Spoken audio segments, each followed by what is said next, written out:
Jess, do we got the green light? Here. All right. So we start the last session with realizing how much some of us would go for another team member of our own. Drew, in this case. Smalls sliced Maiko's throat at the encouragement of Ellie, Quinn, and Argus to try and save Drew blood ritual. And it seemed to work. Drew started moving around after the ritual and a coin flip, but Drew also tried to strangle Malin right afterwards. Then, while we were trying to figure everything out, Drew turned into a puppy with extremely bright blue eyes, which Maddie and Malin instantly became attached to, quickly forgetting the aggression. Smalls and Argus got aberrant marks due to drinking from the blood cauldron. We find out that Maiko had a missing persons reward, but no bounty. Moral lines were drawn differently by the group, but in the end, we are mercenaries in this world, not exactly heroes. We finished up at the church and leave Maiko behind so as to not seem a part of the murder. We decide that we still want our stuff and need to save Quark. And since we have a full group now, we feel pretty confident we can probably defeat the not Slevin. So we head to Martenstein as quickly as we could. But before we leave, we do some research in the church and discover more lore about a sort of warlord and their advisors, the knight, the knave, and the wizard. One of them seemed to gain enlightenment, unsure as to who and to what end. Although most of the team is exhausted from the previous battles and almost dying multiple times, we get a few nights of rest along the way to relieve exhaustion. Maddie gets a little snippy with Ellie when Maiko is brought up, and Smalls easily shows us that this is his home turf, getting us to Martenstein really quick and pretty much uneventful, minus finding some items seemingly left behind by Rosham to follow. There's a yellow feather and a two of hearts. We arrive at Martenstein, a massive walled city next to an icy coast known as the Sea Wall, and we get questioned again about our papers as we come in. But quick thinking by Smalls paints Pico, aka Janet, as an enlistment, and Argus as a servanaut, in their words, as Smalls' cook. As we are about to leave, we start taking note of the military presence in Martenstein. They're everywhere, going in groups, along with servanauts, sometimes in tow.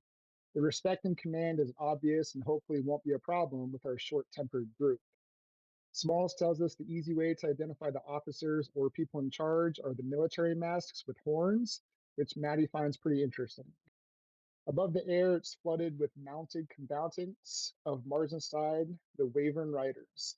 We end the last session and start this one being introduced to a giant feathered wyvern descending upon us, blocking out the sky. Smalls knows it as the Mount of Consult Octavian, the ruler of Martenstein, and not exactly the intro we thought coming into this. Hell yeah. Inspiration to Maddie. Okay. Anything anybody else wants to add before we dive into this? All right. Yeah, quick recap though. Upon entering it, it's like just a quick recap of what you guys are looking at here in Martenstein. It's like there are some photos here. It's very pseudo-feudal Japanese, kind of mixed with like a Spartan type architecture here. The entire structures, every structure here, the walls, everything looks like it's, every building is like able to withstand a siege all unto itself. And it seems like if it is actually destroyed, it can be rebuilt just as quickly and just as strong. People here move throughout the streets, many in twos, no one single. They have their heads down, eyes forward, like they know exactly where they're going and they're not going to deviate in the slightest. The Edgelord military, they're also moving, but they are moving in groups of threes. No more, no less. Always in groups of threes. You feel their presence on every street corner here, every building. An occasional officer, as Maddie pointed out, they're identified by these masks. They're masked with the big horns. Every time one of them passes by or moves through the streets, the citizens immediately move out of their way, giving them a wide berth, almost all of them bowing their heads, not even whispering as they move by. Like I said, but as Maddie pointed out, overhead, there's the beating of these wings constantly, and you look up, and there are these wyvern-mounted troops flying through the skies.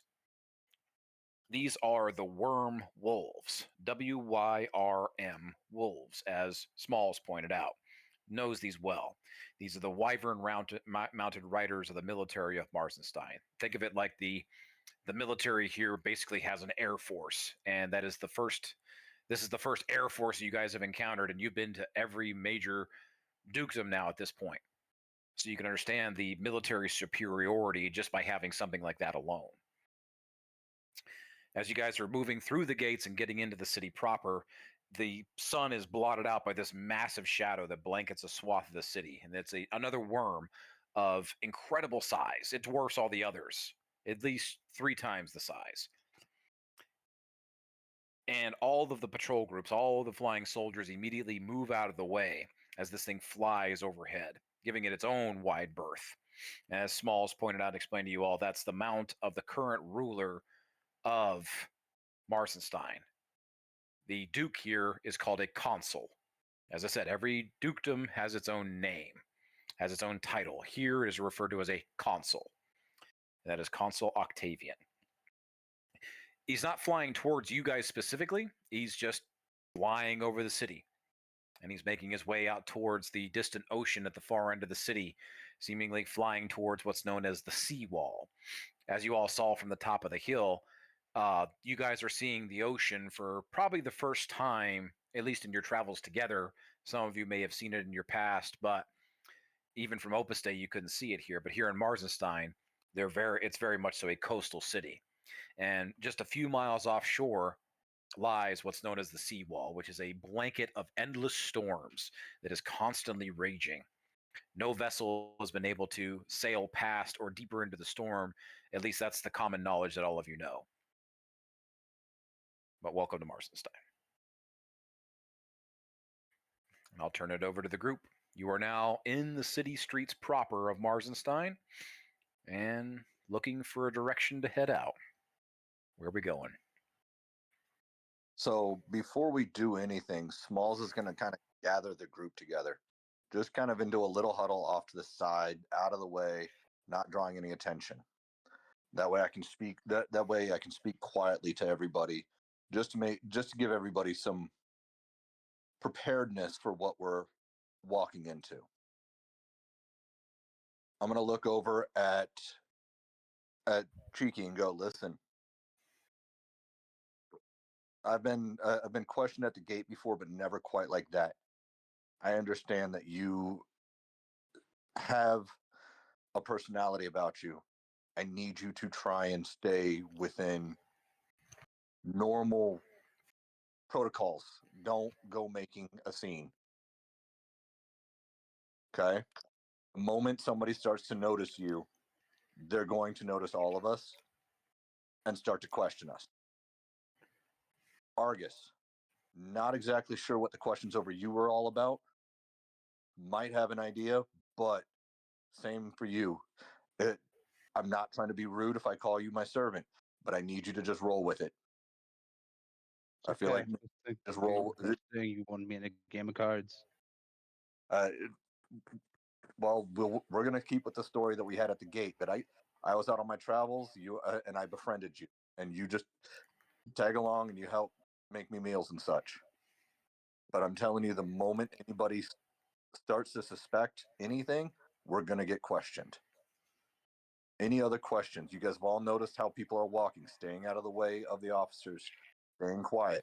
Any questions over protocols walking around here? Smalls, we're a pretty big group. Is that something normal here too, or do you think we need to split up a little bit to be a little smaller, like these groups of 3s and 4s walking around? So a larger group isn't necessarily going to draw attention because we're not in military drab. If we were trying to be sneaky and throw on some disguises, absolutely need to break it down. But a group of people just moving through the city isn't necessarily going to draw attention as long as we're not drawing attention to ourselves. Gotcha. Well, this is your town. We're going to follow what you say for sure. Okay. The number one thing I can say right now is you notice how everybody just, if it's military, you move out of their way. Been here, done that. I walked those lines and had people move out of my way, telling you we don't want to draw that attention. Okay. I have an idea of where we could go if I can remember which direction we're headed. But there's an old bar here that I used to frequent quite a bit that I think we can kind of at least get the lay of the land and maybe gather some information. Yeah, it's probably a good idea. I'm hoping that Quark is rare enough that people are going to be able to talk about it once they see him. As long as this place is still standing and still owned by the same people, then we'll be able to at least ask some questions without drawing questions of ourselves. Can one of From you that, guys also help me tie a leash around Droopy? Or like a rope to fashion it? I know that he's still asleep and I'm carrying him everywhere, but it would be easier if somebody else helped me tie it. Yeah, no, of course. Maddie's going to get out some rope and try and fashion a nice leash. I'll follow your lead, I'd say, though, Smalls. I'd say base dexterity, no rolls or anything. You can fashion a simple leash. Heck yeah. So, Ellie's going to question the group. Do you think that Argus's cart has any kind of tracker on it? Does any can because we can talk to Argus, not Argus, Angus. Well, he did The sell cart it to us, so it's our cart now. I doubt he would have left anything of his on there. same. Oh, except for the metal that we were supposed to sell. Right? Yep, and this would be a great conversation for us to have. It again, as long as this pub is still standing, we can have our own little secluded corner. People won't bother us, and we're not standing out here in the middle of the street just catching looks. I don't know if you've noticed, but even standing here in a group by ourselves, we're not exactly what you would normally see in this city.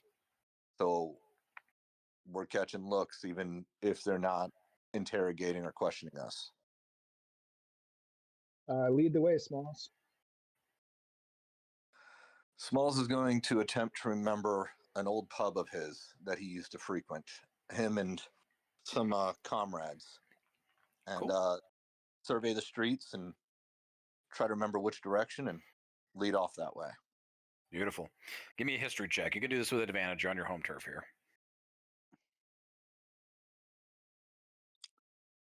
On the app. Or your own dice if you have them. It's like we're in role play right now, so you can use your own dice if you got them.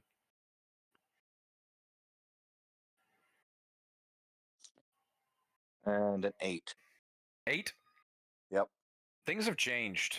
Like I said, you've been gone probably a good decade at this point since everything went down. Things have moved around, like certain shops and certain, establishments that you recognize, especially here at this main gate. It's like you've come through this main gate probably 1,000 times in the past, but here, yeah, things have definitely moved. You know that this place is frequented by earthquakes and just natural catastrophes, fires, things break out, things burn down, places get rebuilt, city streets get changed up. It takes you a while. But you do remember that the place you're looking for is along one of the main rivers. So it takes you a little while working your way through, and you guys lose a few hours, but you're able to kind of get to the main river here that you know that this bar sits along, and you're kind of making your way. Takes you a little while, but you get your bearings.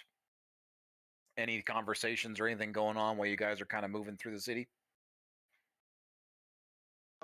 Not a conversation, but I do. Can Quinn do like either investigation or perception check for a place called the Smelter Skelter? Sure.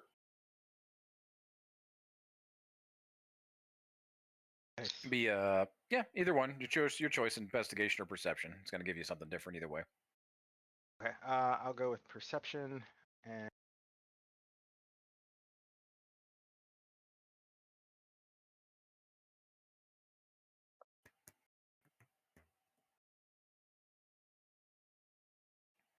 Uh, 23. 23.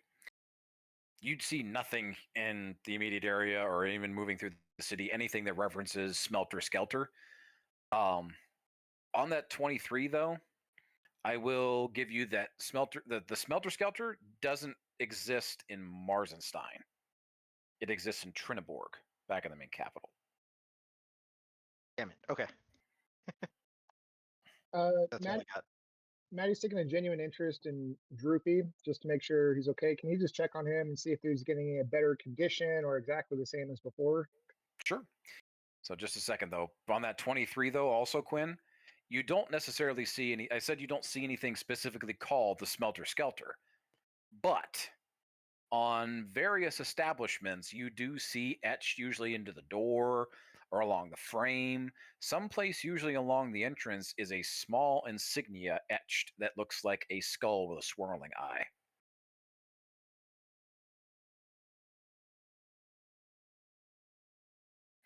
Okay. Maddie, what did you want to know?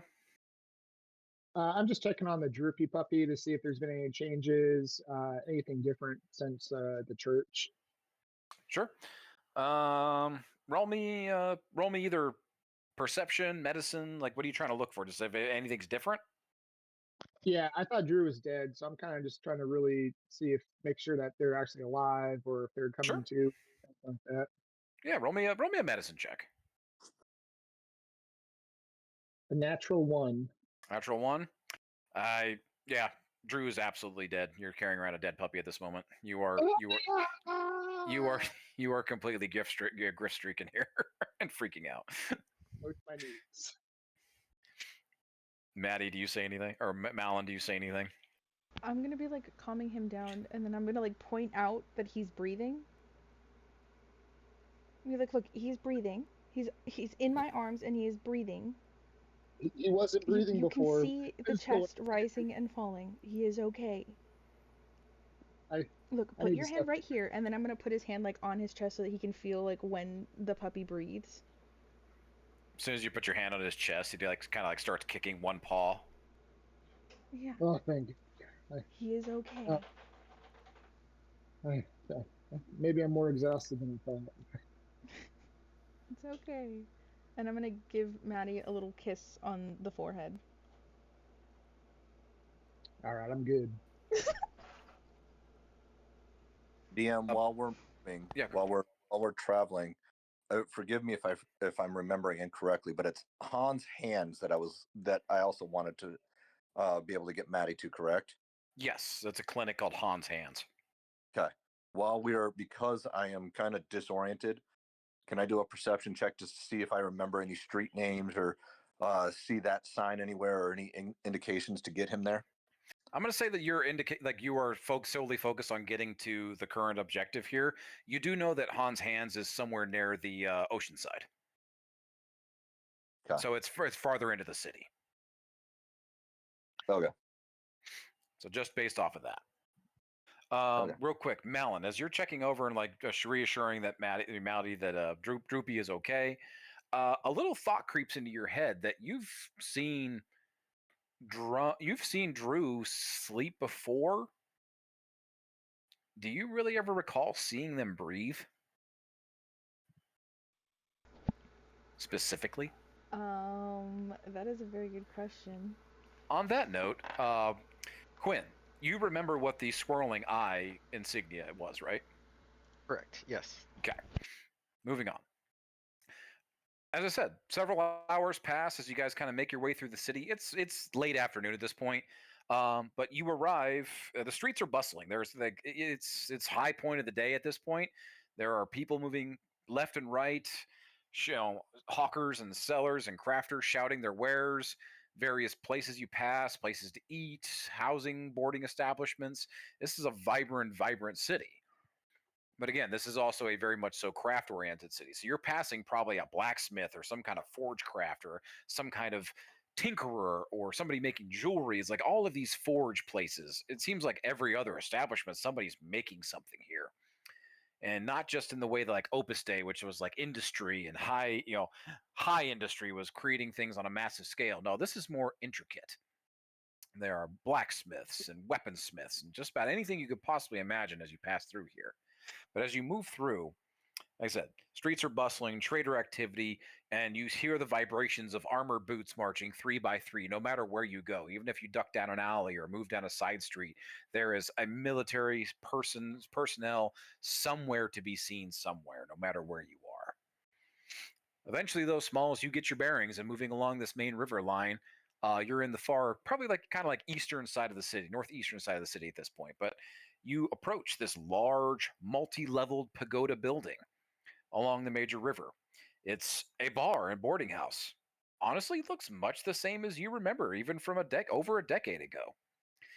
And as you all kind of approach, even from the street, you guys are overwhelmed by the smell of like spiced meat and even spicier booze, honestly. There's a big sign hanging out front that says Mother Ruckers. And as you approach, Smalls, even to your, like, you remember, this place has an even larger cadre of soldiers around the place, moving in and out, but some of them one by one, most of them still in small groups. But as you approach, the vibe is instantly more relaxed. No masks, no hands on weapons. It's got a real hair down and unbuttoned, button down kind of place. It got a vibe to it, this kind of place. All the patrons here, as you get close, are obviously off duty.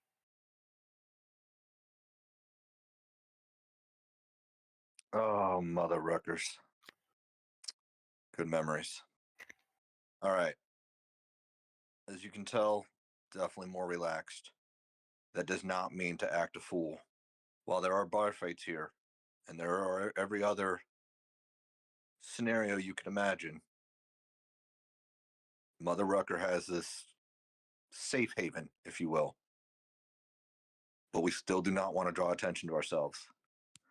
Let's go in and hope that Rucker's still around.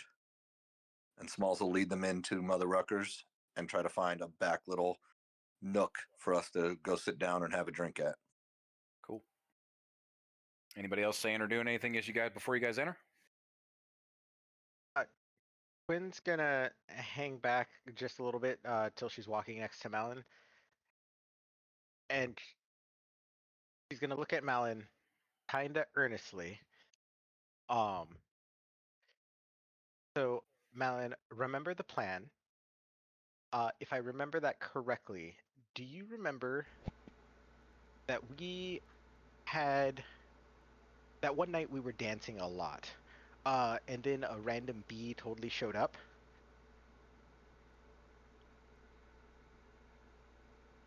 A bee? Yes, you totally got to remember the plan. We had a specific. You know what? We'll talk in a bit. She's gonna look down at the puppy and then like walk ahead, catch up with Smalls. Why is it always a plan?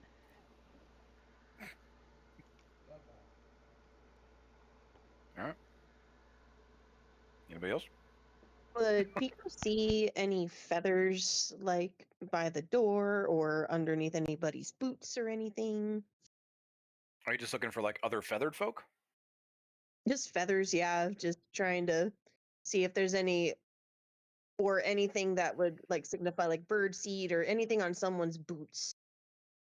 Roll me a perception real quick.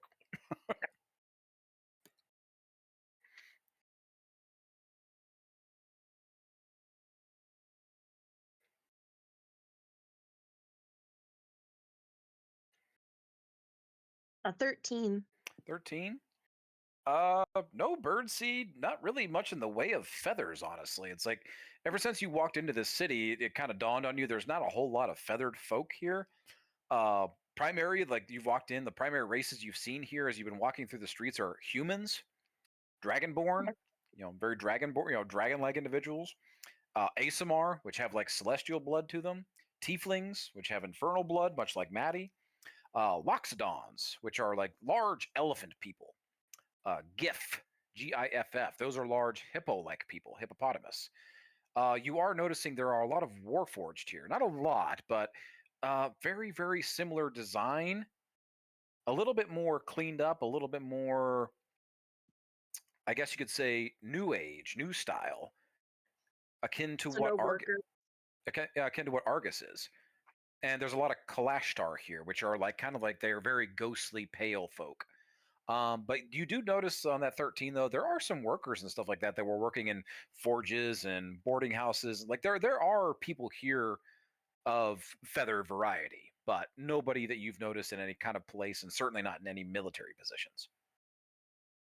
And nothing that would resemble Quark whereabouts or nothing. Oh, you were specifically looking for Quark? No, on the 13 you don't notice any Quark feathers. I like all of the feathers, but okay, Yeah. cool. Nothing yet. Cool. All right. Janet's just gonna stay by Smalls and try and keep a low profile, I guess. Janet is hanging out with Smalls. All right. Janet, Anybody I know else? that's difficult, but I need you to do it. Janet doesn't like that, and Janet will speak in third person now. What are you saying, Maddie? I want to run next to Malin. I want to whisper over her. I don't want to be that guy, but do you mind if I borrow a gold piece or two for a drink? I don't have any on me. That guy? I mean, yeah, of course you can. I just don't know what you mean by that guy. Well, I don't want you to think I'm just here to take. I'm not taking your money. I don't know. And he just looks away. You're fine. If you want to reach in my pouch on the right side, and I'll like point out exactly where my pouch is, so he can grab coin. I will do that so I can pay for drink. You can add about 10 G to your inventory. Oh, that's perfect. I look over at Nico. Don't say anything. You guys enter. Oh, I was gonna say, Ellie just addresses the group. I still have coin if we want to get drinks. So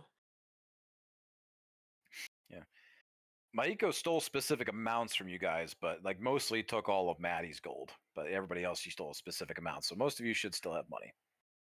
Some at least. All right. Moving inside. There's no doorman. There's no checks. You just literally walk inside this place. Once inside, though, it's obvious why. Every single person in this place is armed. Obviously military or some sort of fellow mercenary. Even so, it's rowdy with conversations, laughter, clanking of tankards. There's some gentle, upbeat music coming from somewhere, but there's no like band or stage anywhere. It's not loud enough to drown out conversation, though. It's like I said, it's a rowdy place, but it's got that vibe where it's just like everybody's here off duty and having a good time. But you also pick up on the fact that only a fool would start shit in here. There's multiple floors to the place here, as you can see here in the photos too that I posted in chat. It kind of reminds you of a similar design of the Wagoneers. The Wagoneers back in Opus Day that was run by Babar, the Loxodon fellow that helped you way back. First, I think it was one of the first taverns you guys ever stayed in. Fond memories to some of you. There are no rooms here, obviously. The rooms are literally just wall to wall, simple cots and these like double-decker bunks. There's no sense of privacy. Moving down though into the belly of the bar, as you guys approach, you're technically on kind of like the first floor here, but it moves down into like this belly of a bar down below where most of everybody is drinking and cajoling and having fun down there. There are dozens upon dozens of all these just tables, and there's stools, but there's also a shitload of empty kegs that are just littered around this place that people are using as these makeshift stools and chairs. At its heart, though, extending down from the roof is this one massive keg, like one that is so large it would make Master Foley blush. And it's gravity feeding into a dozen or so of these smaller kegs all circling around behind it. Moving around behind the bar, though, is a singular individual, another Goliath. They're wearing a purple frock and smalls. You easily recognize the familiar face of Rucker. I was going to ask if I could do a perception as we move to a table, but that works out. No, you instantly recognize this person. Their style has not changed much over the last 10 years. With that being the case, being the group that we are, Smalls is still going to try and locate somewhere just kind of off the beaten path, not in the center of everybody. But as we're moving, as I'm moving the group towards kind of the outskirts of the main area, he's going to basically try and get Rucker's attention without like waving Rucker down. Stand a little taller, kind of stare Rucker down a little bit, not making it angry or like he's trying to fight, but just trying to draw Rucker's attention for a moment. Okay. As we continue to move off, keeping the group kind of out to the outskirts, knowing that we're outsiders, not trying to impede on anybody's what could even be considered a usual table for any other group. Okay. So let's settle one thing first. Go ahead and roll me a perception real quick to try and find a secluded table. Like I said, this place is pretty rowdy, pretty going. There's empty tables here and there, but let's see if you find a good spot. We are sitting right at the bar. That good, huh? That's the most secluded Smalls just found. Okay. I rolled a nat 1 for a total of 5. Yeah, you move straight towards the bar. Yeah, definitely moving past some people as like you bump into a few folks on that nat 1. Some people kind of grudgingly make way to kind of let you move past. Others kind of stand their ground, so you kind of have to like swallow your pride a little bit and move around their table. But you eventually make your way to the bar. You and the entire group all kind of following behind you.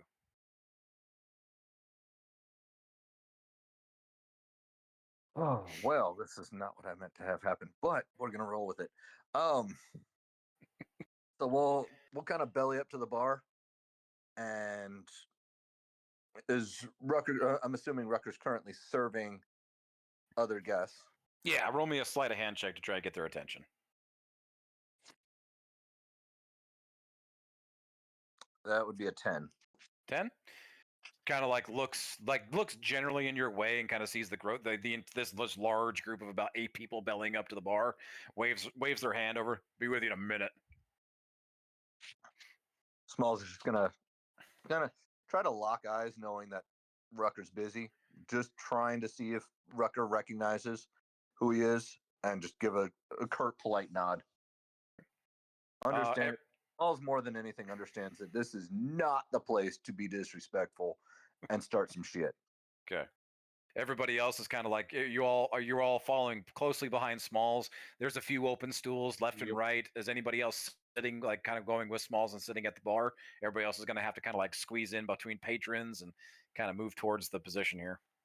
I think Smalls really made a point that he knows his shit and like to follow lead. So I'm trying to be as close to possible. Like whatever he's doing, I'm kind of doing too. So like I'm getting as close to the bar as I can as well. Just trying to get up there. Okay. Janet's on a leech, so Janet is connected to Smalls. Okay, so we got Maddie, Janet, Maddie, Janet, and Smalls at the bar. I'd say there's one more space. Who else is moving up? Ellie wants to move up to the bar, but doesn't have to be exactly by them. Okay. So can I just kind of fit in somewhere at the bar? Sure. And Ellie's gonna just get out her deck of cards and start shuffling on the bar table. Okay. Quinn is totally gonna go make some new friends. She's gonna pat Smalls on the shoulder and just nudge in the direction that she's gonna go, and she's gonna politely ask one of the many patrons, like, "Is the seat taken? I just totally need to take a break real quick." Roll me a persuasion check. Before Quinn walks off, Smalls is going to look at her and go, "Don't do anything stupid." Persuasion? What do I have? A +1? That is a 16. Okay. Not bad. I'd say using some of your, let's call it natural charms. A group of nearby soldiers definitely, they pull up a stool for you. More than happily. Slide a drink your way and start just kind of jonesing in with the normal conversation of, hey, what's your name? Where are you from? What's your sign? That kind of shit. What's your major? Sounds good. All right. Quinn's gonna jolly communicate with them. Cool. All right. Smalls, what you roll in that sleight of hand check? It was a 10. 10. It takes a minute. Like I said, Mother Rucker's passing out drinks. She's kind of pulling like steaming plates of food from up underneath the bar. Not quite sure how that's working, but you do remember like this place does serve food. Not quite sure how it's like coming up, but maybe it's some kind of like reverse dumbwaiter. You're not really sure. Never really thought about it. But either way, pulling up plates of food, tossing over the bar. Every once in a while, a server comes over. It obviously works in the place, takes a bunch of drinks, takes plates of food, and just moving it throughout this place. It is a bustle. It takes a few more minutes, but eventually your little wave gets their attention. They start to saunter over, just gingerly at first, like I'm just going to serve another patron, whatever. Then it takes a second. They take a step back and they kind of look at you. Their head cocks to the side, and then they just kind of smile and start walking your way. The rest of you, though, are seeing this like it's like I said, this is a Goliath, a statuesque individual, easily 7 feet tall, big as Smalls, broad shoulders, and they have a jaw like a fucking anvil. Their hair, though, is meticulously braided into like this circular crown. It's pulled up real tight and out of the way. Their makeup, on the other hand, is far less artistic, and you get the feeling that the bold colors and the aesthetics are more of a statement than anything else. Not really sure what that statement is, especially though the well-painted mole just above their lip. Upon closer inspection, as they get closer, this person has fucking meat mallets of hands, huge hands. And decorating their fingers is this array of gaudy rings. They look like they're just made out of like spun iron. They look like they probably weigh like a good few ounces a piece, just massive. They're almost anybody here that's like, especially Malin, Smalls, Maddie, Pico, you easily recognize that these things are decoration, but they are also weapons. These are quintessentially brass knuckles decorating this person's fingers, more so than jewelry. Also, as they get closer, you notice that the words Mama and Ruck are tattooed prominently across their knuckles. And I will post a visual.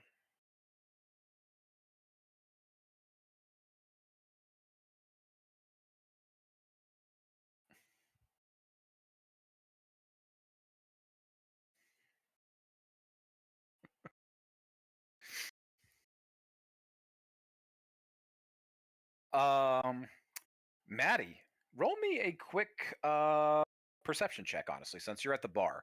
Maddie, and who else went to the bar? Maddie,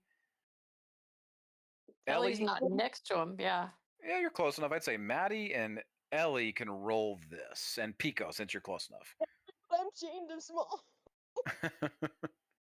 19. 19, nice. 18. 18, okay. Pico, yours is a little higher because this is something specific, but I'm sorry, was it perception? yeah, perception's fine.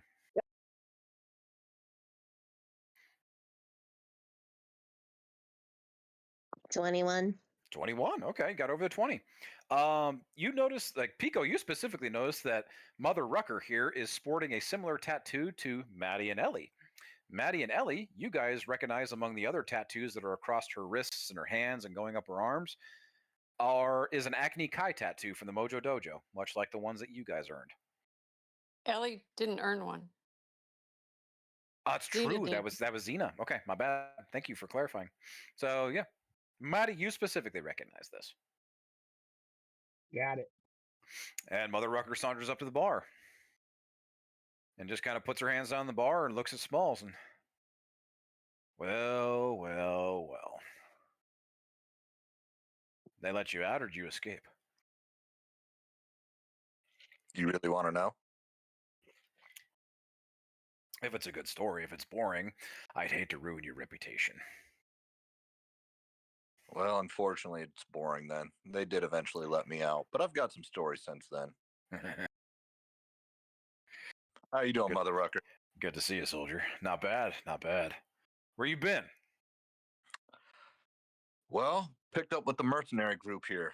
These are some of my comrades that I've been traveling with as of late as I continue to work towards regaining what was taken from me.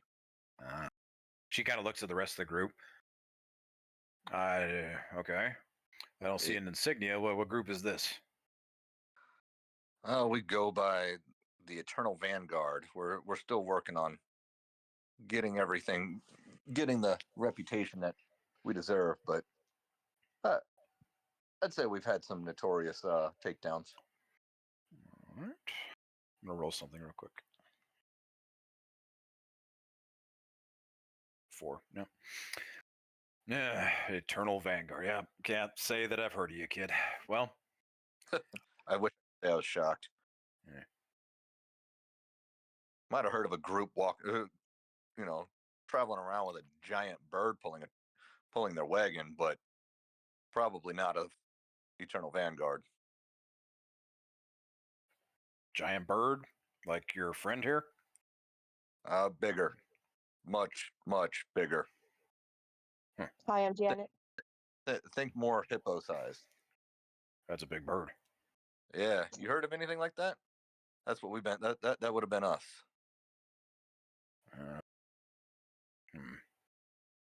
Can't say so. If you're, I don't follow their.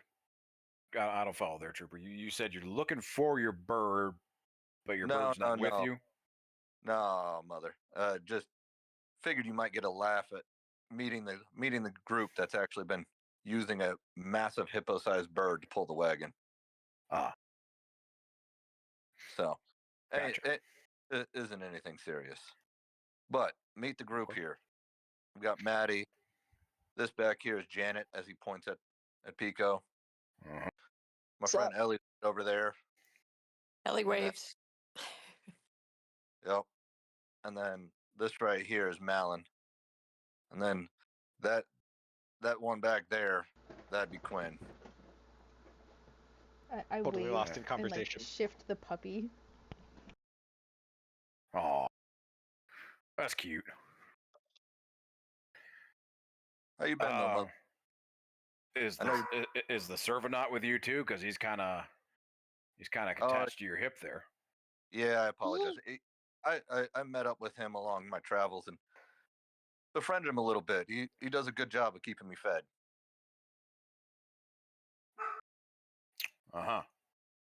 You've met up with a servant. You wouldn't believe the story if I told you. And you've heard my stories. You're right. I probably wouldn't. But can we get around there, Mother Rucker? On me.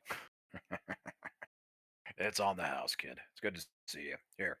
And she starts pulling out big tankards of it's some kind of spiced ale and just kind of starts passing them around. Look, I don't know what you're mixed up in, Commander, but welcome. It's good to see you. I'm glad you're okay. I don't know anything about a missing bird. Like I said, I don't know what you're mixed up in, but you're welcome to hang out here and figure it out. Just, you know the rules. Absolutely. Already warned the group. Don't start shit. Be respectful. Last thing we need is to piss you off. You're still one of my more favorite bartenders.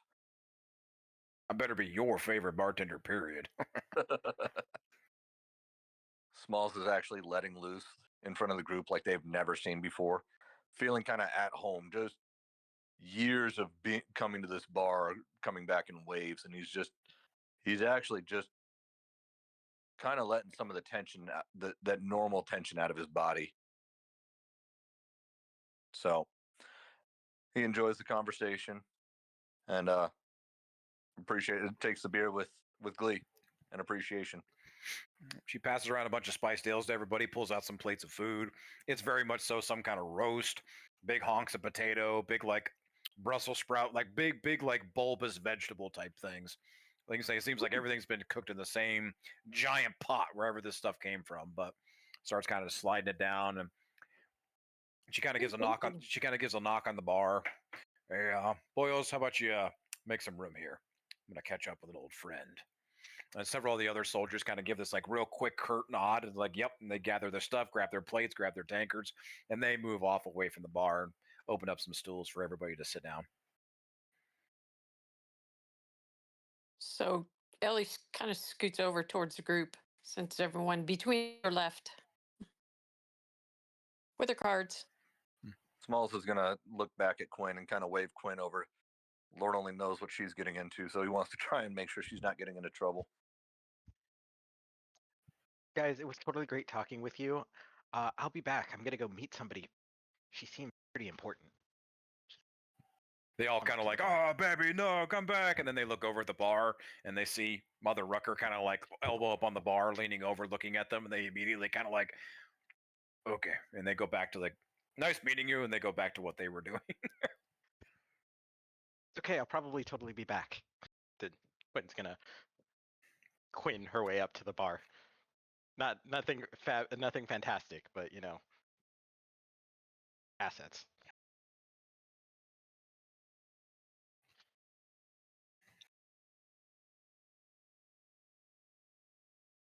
So as Mother Rucker sitting leaned up on the bar, Smalls continue conversation, just generally speaking, nothing specific.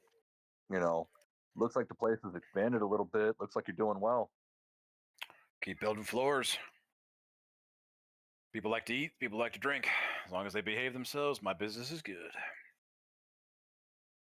You've got the greatest bar in all the land, so Don't Lord blow only- smoke. Don't blow smoke up my dress, kid. Come on. I haven't seen you in 10 years. What the fuck are you doing here?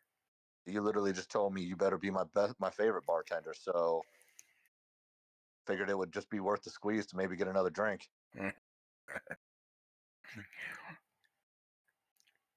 What are you doing here, man? Come on, level with me. I know that shit went down. Look, a lot of us didn't like it the way it went down back then, but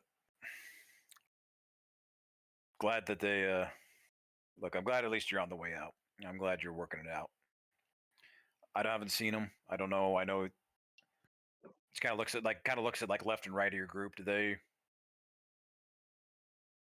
Not going to be one to spill secrets here, kid. Smalls is going to quickly change the subject. Just right at that moment that Mother Rucker's kind of looking at the group, do they know? And well, you remember that hippo-sized awkward bird I was talking about? Yeah. Well, we ran into a character not far from here. Got the better of us, unfortunately. We went into battle not fully prepared, and unfortunately, this little bastard got the better of us. You ever hear the name Six? 6. I'll roll something.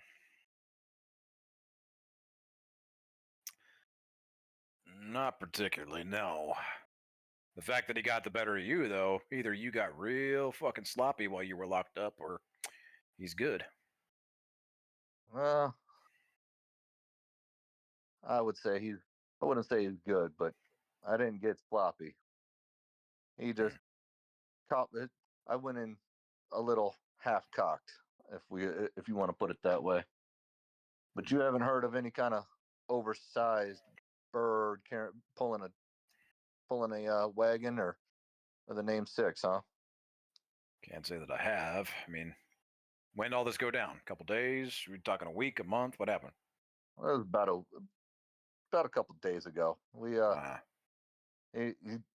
All indications point he came this way and was looking to sell off the bird and or at least what we had in the wagon. We were running some errands for a guy that we picked up a contract for. Okay. Well, if he's looking to sell some exotic shit, well, best place you're going to be able to look is probably the snake pit. Snake pit. That's. I don't know if I remember that place. It's kind of always been there, kid. You were, I guess you were a little bit too much on the straight and narrow. You were living the life. You were all about it, I guess. Yeah, so that makes sense. Look, it's a den, okay, kid. Look, anything that's special, anything that's illegal, anything that's going to be, off the beaten path, you're going to be able to pick it up or ask about it over at the snake pit. It's going to be your best bet, especially these days. The serpent's got his fingers in just about everything. Serpent. Okay. starting to ring some bells here. Mind pointing us in the right direction? Sure. She writes down like she takes out like anybody that's got like parchal or paper and stuff like that. She kind of like writes down some directions. Basically, this place is rather off the beaten path, literally, but not so much to where it's hidden. If you know where it's at, you know where to go. And write some directions for you. Look, you're going to want to go after dark, okay? If you want to talk to anybody worth a fuck over there. So. Sounds like a plan. In that case, Small's going to look around, look at the food, kind of just gauge mentally how much it probably would cost, and reach into his pocket and pull out enough gold to cover at least the food.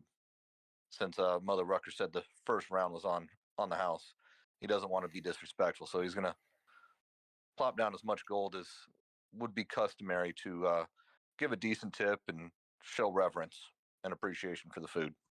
Okay. After food, drinks, I'd say Maddie's definitely put a couple of drinks away by now. Yeah, I'd say like 30 gold. Pretty fair. With a very generous tip. Okay. Got to make sure you take care of Mother Rucker, so. You're welcome to hang out here, kid, till you figure it out. Okay? Just move out of the bar, go grab a table back there. I'll bring you some refills or something like that every once in a while, but figure it out. Oh, hey, if you do go there, she looks at the tip. Use the top right knocker on the door. Okay? Appreciate it, then, Mother Rucker. Don't assume you're a friend of serpents. And she kind of gives you this little wink, like she's telling you something. Something is something important. Smalls is gonna kind of recognize that, but not quite gather what she's trying to tell me. All right. Floor is your guys's, though. I didn't want to interrupt the role play, but can I roll an insight from that conversation when he was talking about sex as well as like the bird, just to see if I believe telling the truth? Roll me an insight. 9. 9? Yeah.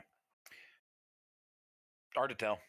It's like they seem sincere, but at the same time, never trust the bartender. Yeah, I've been drinking a lot. So Ellie wants to lean forward and get Mother Rucker's attention, and she's sleight of hands and 8 of cups, and tells Mother Rucker, it's like, wow, it's like you've got a good fortune coming, and you have done so well here. But I am specifically looking for this dreamy guy, and if he would have come into town, he probably would have come here. And Ellie describes Rosham. Roll me a persuasion check. Got it. Oop, get over there.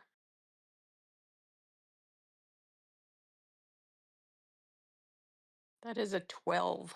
12? She kind of gives you this coy little smile, like, that's cute. Look, honey, if he's as dreamy as you say, Mm-hmm. somebody like that's gonna be at the snake pit. You'll understand when you get there. Oh, She gives you a little wink. and Ellie winks back and says, thank you. I love your braid. Yeah.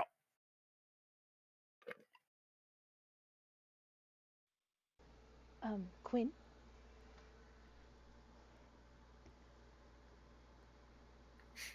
You guys move away from the bar at this point. I'd say you're kind of moving towards the table.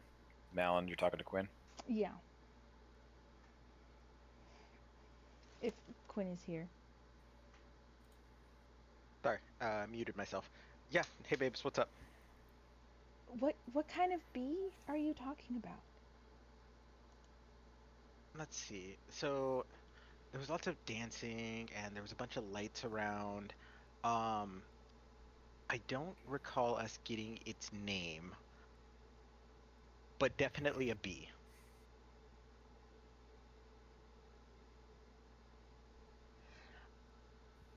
Are you talking about the last major city we were in? Yes, totally. That is exactly what I was talking about. So I've seen something here that is totally similar to what he told us to look for next time we try and find him. I don't know what that means, and I don't think we should go knocking on random doors. But I think we should be, I don't know, careful so we don't get stung or bit, whatever the venom, snakes, bees. Ugh, I'm Bees confused now. sting. Snakes bite. Either way, we Unless should be it's careful me, that in neither which of us case have it'll be to. both. Quinn's gonna giggle.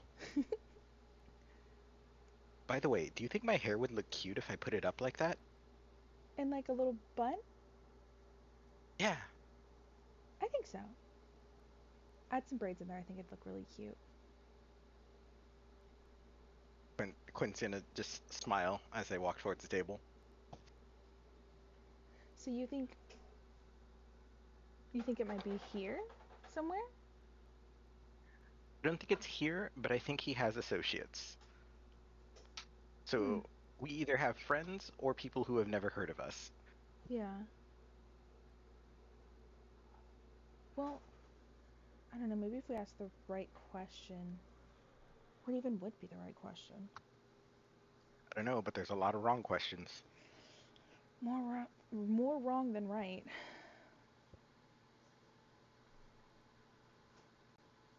I don't know. Maybe we can fish for some information from some of the locals. We just have to be very careful. Mm-hmm. Okay. Good eyes. They can see almost everything. Almost.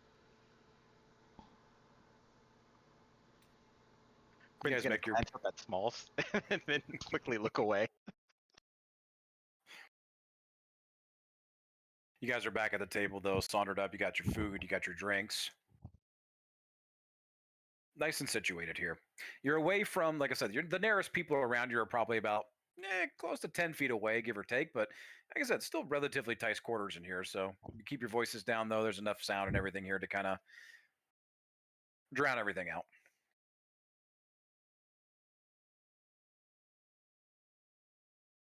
So as we're sitting at the table and conversation kind of lulls for a moment, Smalls is going to look at the rest of the group and go, listen, Mother Rucker is a dear friend. If for some reason something goes wrong at the snake pit when we go there and we get split up, find your way back here. Make sure that you are respectful and just remind her that you're with me. She'll find somewhere to get you that'll be safe, and we'll get back and I'll get back to you. But they want one of my feathers.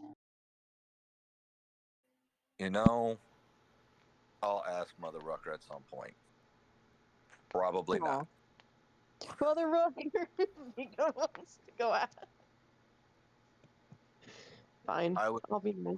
also say that the group notices Smalls kind of returning to his normal stoic self. He's Yeah. not quite as lax as he was with Mother Rucker. He's kind of he's in his element, but around everybody else, I would say everybody's kind of noticed he's kind of got that tension back. Not quite the normal that they're all used to seeing, but most definitely not the relaxation that he had him, Han, and Jaw Jacking with Mother Rucker. Well, shoot back. I'll put the leash back on. Janet knows. Janet's place. Listen, I know it's not comfortable, but it is for your own safety and protection. I promise you, this is not the place that you want to go making a scene.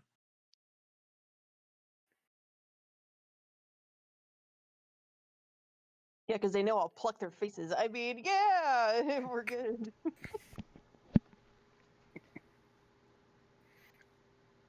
Quinn's gonna look up at Smalls.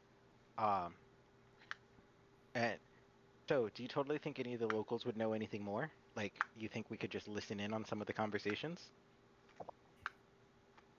I mean, you can try, but if you get caught eavesdropping in this place, there's a fair chance that you get punched in the face as well. And Totally wouldn't well, be eavesdropping. I'm letting you know, this is one of the benefits of this place is it's where everybody goes to relax. People can have their private conversations. There's business that's talked about here, and then there's just general jaw jacking that happens here.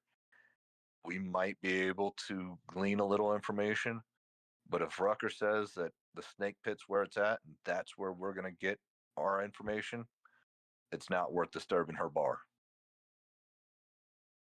Totally understand. She has big hair, so I believe she has lots of secrets. Smalls is just going That to look at makes Quinn like, sense to what me. the fuck? Yeah, the bigger their hair, the more secrets they have. Yeah, it's totally girl rule. Yeah. Yeah, Janet knows this too. Yeah, that's why Janet ruffles their feathers. To make them Puff look up, bigger puff so up, that they people like think that. that they have more secrets. This is a first for Ellie, and she's like, But that's "Oh, because you have no secrets. okay." Your hair gets bigger the more secrets you have, and Quinn's gonna like flick her hair back and forth. It's gonna look like one. It's gonna look like one of those shampoo commercials, just like. Smalls is going to look dumbfounded at all of them, look over at Matt, break the glass, and just throw it back.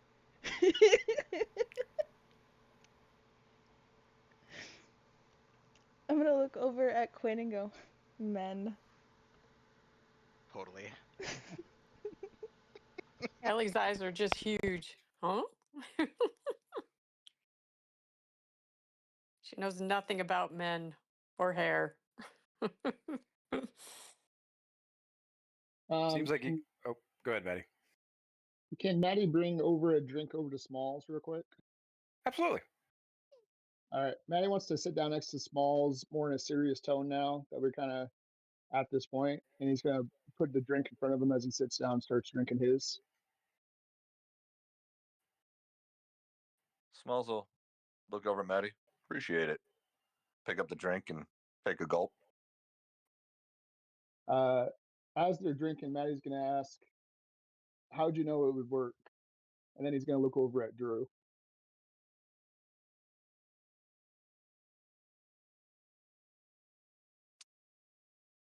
You know, I'm not certain. I just knew. You ever get those, call it battle intuition, but you ever get that gut feeling that this is what needs to happen and it will work, even if it seems against the odds? Maddie will smile and say, "I couldn't do it. There's no way I could have done what you just did." And Drew's alive because of it. And he'll keep on drinking. I can understand that. Honestly, at the end of the day, for me, it's about the team. And if there's a chance that I can save a team member, I'll do it. And if it means having to take the life of somebody that would be nothing but a drain on our resources and not helpful to our group, to get somebody back that has been a part of this group and this team, well, it was a calculated risk. I just hope it actually does pay off. Maddie will do a little smile with his little crooked tooth, just looking over at Drew. "Thank you. If you didn't do it, I don't think anyone would have. Drew probably wouldn't be here." And Maddie's gonna pull out a coin from his pocket and slide it over to Smalls. Smalls is going to look at the coin. I appreciate the offer, but you can keep it, buddy. No. Yeah. And Maddie's gonna take a drink as he pushes it back to him. "No, keep that coin. We'll talk about it later." and then he'll get up and actually walk away to go drink by himself. Before he walks away, Smalls is gonna hail him back. Hey, first, wasn't trying to be rude. I appreciate the coin as he slips it into his pocket. Second, don't forget, I know of a place around here that should be able to restore a hand for you, or at least build one. So we need to make sure we find it. Hans Hands, just in case you forgot. Matt, go ahead and give him a head nod again and kind of salute, but with his stub, accidentally. Oh, shit. And he'll go ahead and walk to the bar and get another drink. Smalls, as soon as you say Hans Hands, like I said, you as Maddie was stepping away, your voice got a little louder. I'd say you definitely caught attention of one of the soldiers on one of the nearby tables. They kind of like perk their head up and they grab their tankard and they lift it up in the air towards your direction. And they have a full like prosthetic arm holding this tankard, full mobility in the fingers, holding it up. And they just kind of give you a little bit of salute and a nod your direction. Smalls is gonna do the same, raise it in a distant cheers and a nod, but he'll actually get up and walk over to the soldier. Cool. And you know, with all the reverence for the soldier, I see looks like you've probably been to Hans. If you would if you permit me, it's been a minute since I've been back in the city. Could you help me remember how to get there? As I said, my buddy here, I need to get him over there. I feel kind of bad. Is the missing hand's my fault, so want to get him taken care of. Hey, Andre built me. And he has this kind of like almost pseudo-Russian like accent, but he's a dragonborn, a green dragonborn. He's missing his arm from literally the shoulder down. And as you look over, it is a full-on animatronic. It's built to his size. It straps around his shoulder. There's an intricate leather like beltwork system that goes around the opposite side and keeps it into place. But he has full mobility, and he kind of like starts showing it off here, and he grabs stuff and reaches over, grabs some food off of a plate with it, lifts up his mug. Maddie, are you nearby kind of watching this? Yeah, I think that I probably would have caught it as I was walking away based off of looking over there. Dr. Hans shook me up good.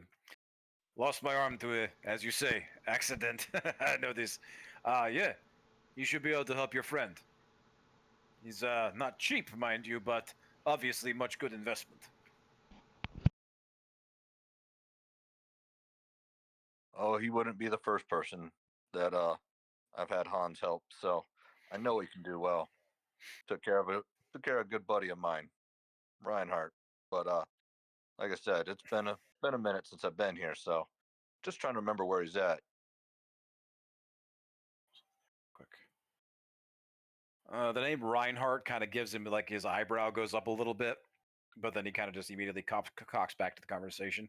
Yeah, the clinic is down by Oceanside, and he kind of like points a few directions, like he's kind of like pointing in the air, but like here, like, I write it down for you. And he grabs again parcel and paper, whatever you guys got on you, and he gives you directions to Handy Hans Clinic, and it's down Oceanside. Knowing where you are in this part of the city, you know that it is on the opposite side of the city. So it's going to take you a couple hours, most likely, to walk that distance. And it is getting close to dark. So it's either you guys try to make it there before nightfall, or you wait it out and head to the snake pit and kind of like plan your days accordingly. But it's going to take you a bit of a hike to get over there. And you know that it is a clinic. It's going to probably be most likely as a clinic or a doctor's office. It's going to like have emergency medical services. It'll probably be open if you go late at night, but all depends on what you're looking for. Smalls is going to take the note with directions from the soldier. Nah, express gratitude to the soldier. And hey, truly appreciate the reminder there. Let me grab you a pint, shall I? And walk up and go get a new mug of ale for the soldier. Yeah, he takes it. He takes it heartily. But now you have full directions to Hans Clinic. So after dropping off the pint, he's going to head back to Smalls will head back to the table with everybody else. Yep.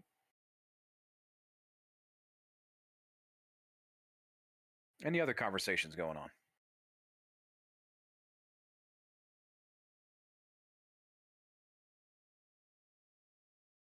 Okay.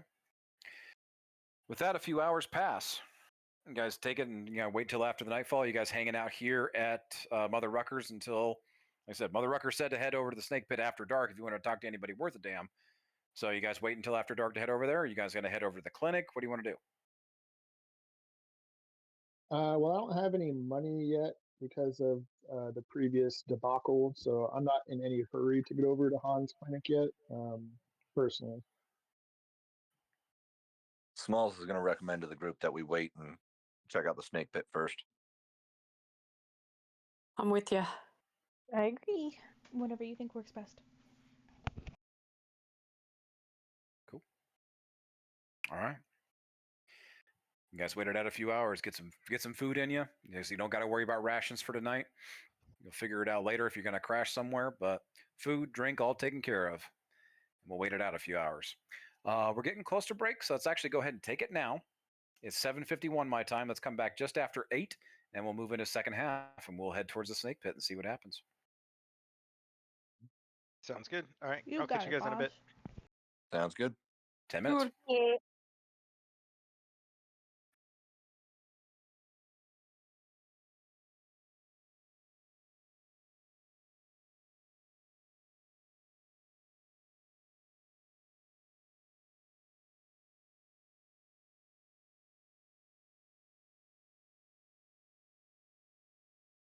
Rude.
Ba-da-ba-ba-da.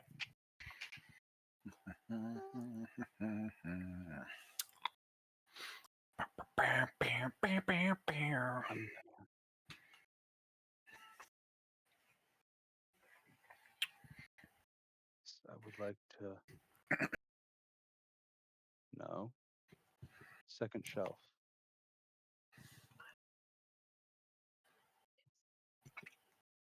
We had a whole like box still in the way.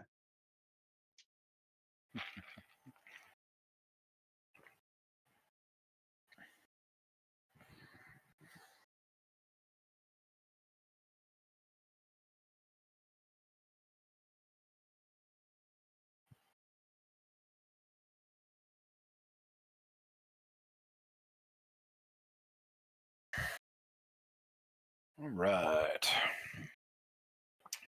I know Sherry's here. Lindsay's here. Heard Argus.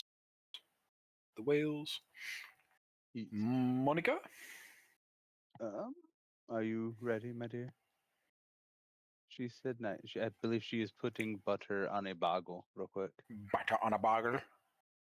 Yes, I will actually just grab her headset for her since it's wireless. A Bagel.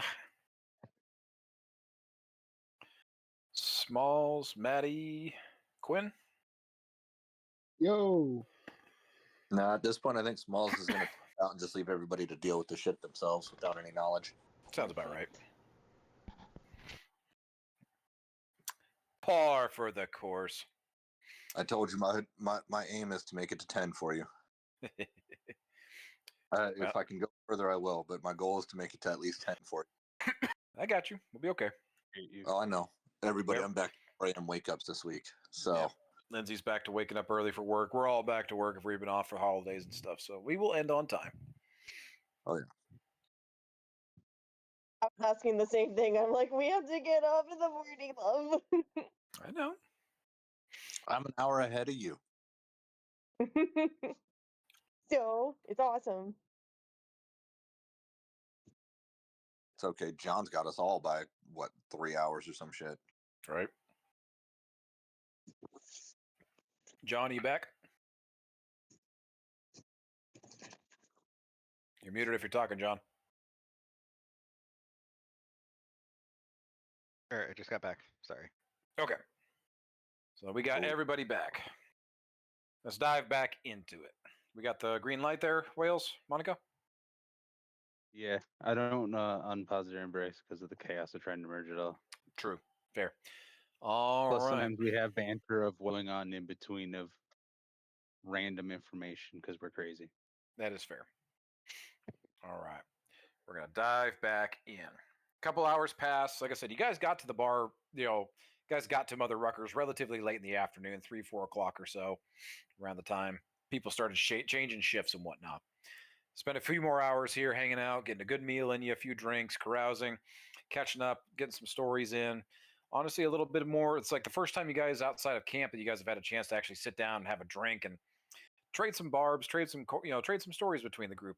So we can revisit that later if you guys want to. But with that, you guys have a task, a goal, and you are headed out to what is referred to as the Snake Pit or the Serpent's Den. It's been called a variety of different things, but with a literally written set of directions here from Mother Rucker, you guys head that direction. It's more central to the city, so it's going to take you a couple hours marching your way towards and getting that direction. But you're out. Smalls, you know that everybody moving through the streets at night, if they are moving in a group larger than 3, they need to be moving with torches. So everybody that has a torch in their inventory, go ahead and pull one of those out. Use one of those up. So And you while guys- people are pulling out their torches as a bonus action, Ellie's gonna inert 2 runes. Okay.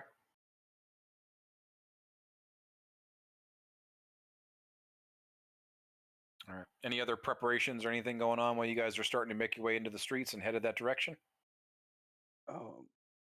Could I use like a stick of the tinder and my magical tinkering ability to make like a makeshift torch since I apparently don't have a goddamn torch in my inventory? I can Yeah. also It's like a shitty glow stick at best at this point. I That'll can work. also just give him one of mine. Yeah, but we're we- in town and I'm I'm- surrounded by like 6 other people with torches, so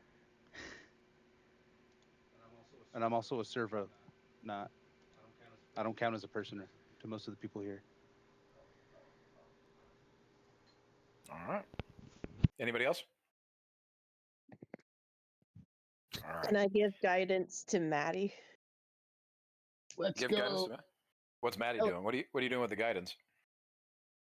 Oh, Because we're going into an area that he's already on edge for, that I want to make sure that if he needs to do something to not get so on edge, it's like, here. Just gonna keep a guidance on him. Yeah. Okay. let's go. All right. It is a concentration spell, so keep that in mind. You're gonna keep a guidance on Maddie. Yep. All right. Like I said, you make your way through the streets. Like I said, soldiers are still out. It never changes. 3 by 3, every street corner, every business. It seems like you're seeing a soldier bumping into a soldier, something within view. The city never really dies down though. It's like some of the a lot of the taverns and stuff start opening up and get more rowdy.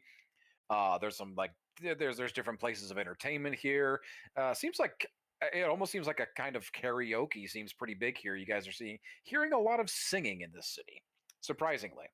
But as you guys make your way through, you head towards the central heart of the city, and you start following the directions that Mother Rucker gave you. Any conversations or anything kind of happen along the way?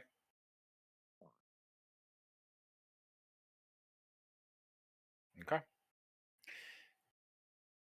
couple hours pass. It's a simple, unassuming place on the outside. It's off a back alley and then another, a place that's literally off the beaten path, but not so hidden to look like it's hiding away. You get here, though, the place that Mother Rucker described, and it is indeed a massive, heavy, forged steel door. This thing's probably like 20 by 20. It's huge. This thing could easily weigh several tons. And the only adornments on this thing are 2 large, heavy knockers. There's one at the center, and there's one at the top right. They are in the shape of this ring, snake-like design, devouring itself head to tail. At the center of the knocker, though, is a skull with a swirling eye.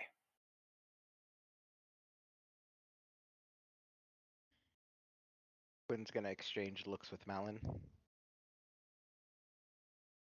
but not say I'm gonna- anything. Smalls is going to look at the group real quick.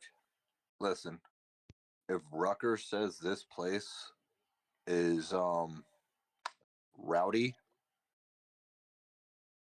then we all need to be careful not to instigate.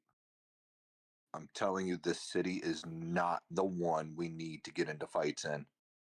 That's coming from me, and you know how much I love to fight. So please keep your wits about you. I hear you, Smalls. And then I'll go ahead and do my Crimson Right just to make sure I'm prepared.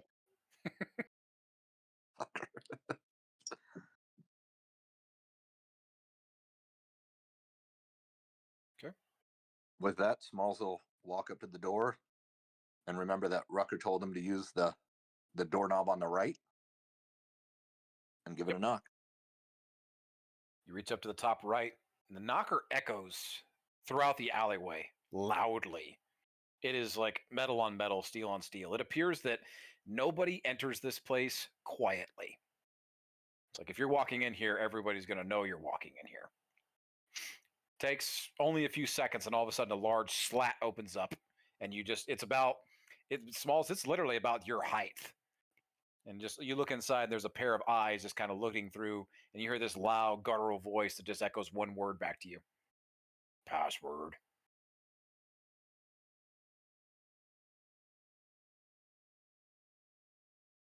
Please? Slam. Slat closes. Nothing moves. Smalls is going to look at the group. Anybody remember a password? Is there anything written down on the paper? That's probably a good idea. Smalls takes a look. Nothing written on the paper except directions.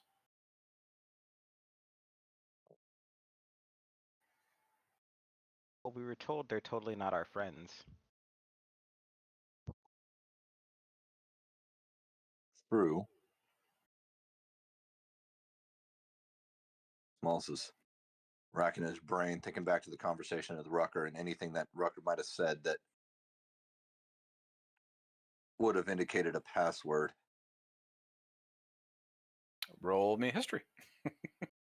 Since She, he was she did. listening, can you give I'm sorry, advantage to him? What's up, Maddie? I can barely hear you. Since Maddie was also there, part of that conversation, can I give him advantage? Just trying to help him remember what was said. Yeah, either both of you can roll history, or one of you can have advantage, giving advantage to the other. I have a +4 mark. I'm at a -2. All right, I'll take advantage.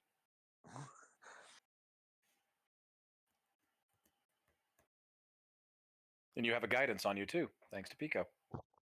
I do. Let's use that as well, because that was, you know what, actually I'm gonna use inspiration because that was not my best performance.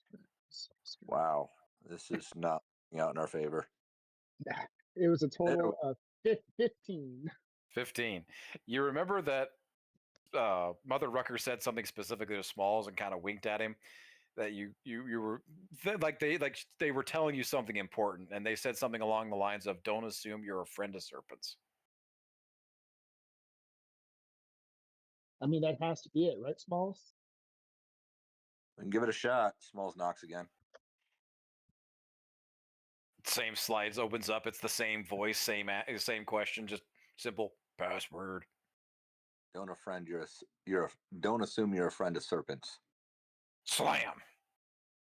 A couple seconds pass, and you start hearing a clink, clink, clink, a bunch of locks seemingly freeing themselves, and all of a sudden this giant door slides open.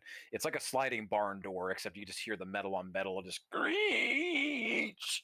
It is not oiled in the slightest. Like, this door does not open secretly.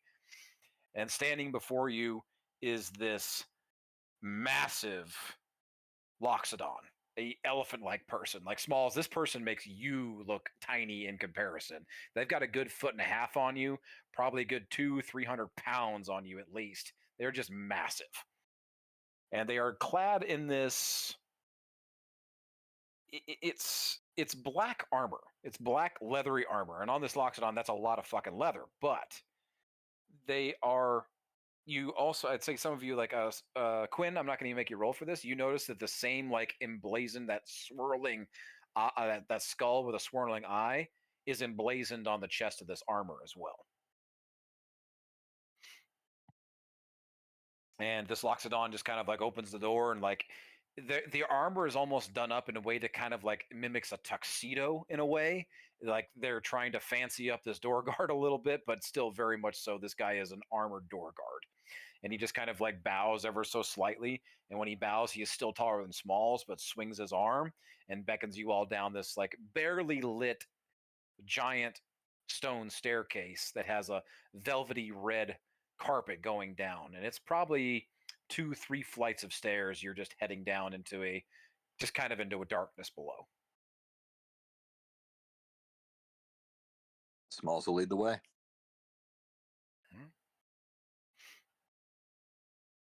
Anybody else? Questions, concerns? Anybody saying or doing anything as you guys make your way into the steps?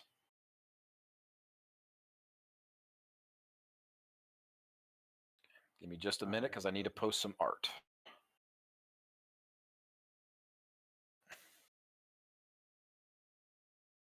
The knocker.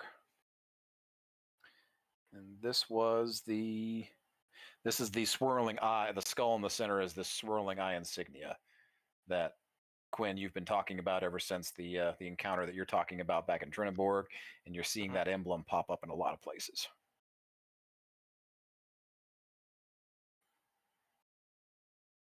All right.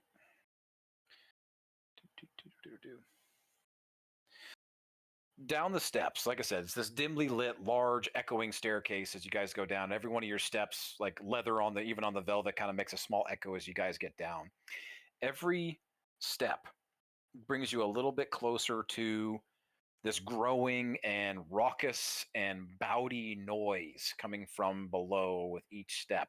And the farther down you go, the louder it gets. And at the landing of these steps, you move past a set of these big drapery, like red velvety curtains, and you step into this massive open space that is filled to the brim with red silks and these velvety drapes, rugs, pillowy booths.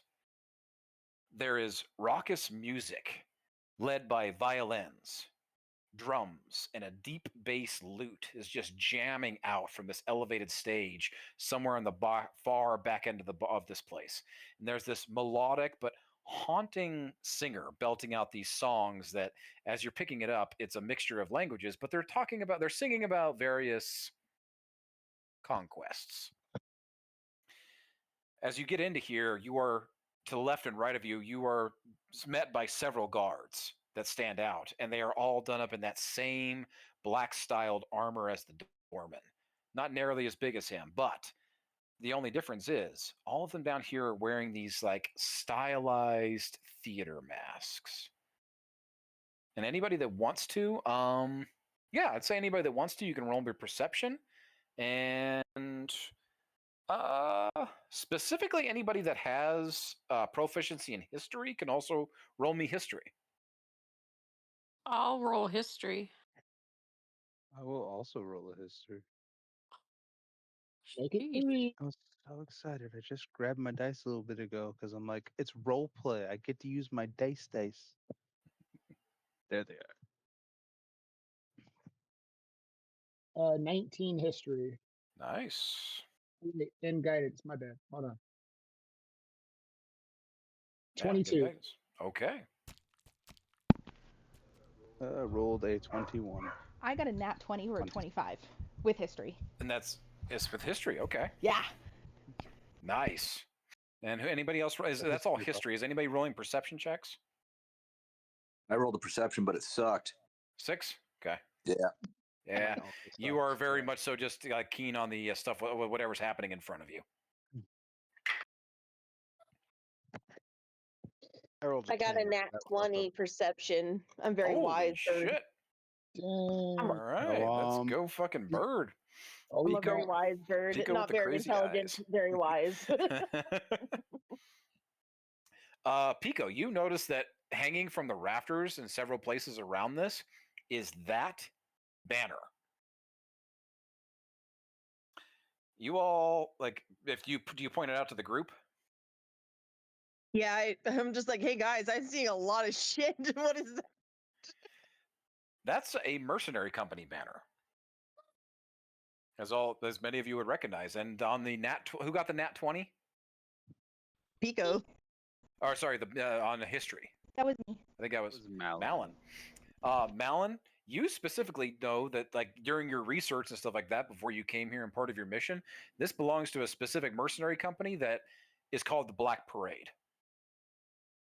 They're relatively new, as in they popped up in the last 5 years or less.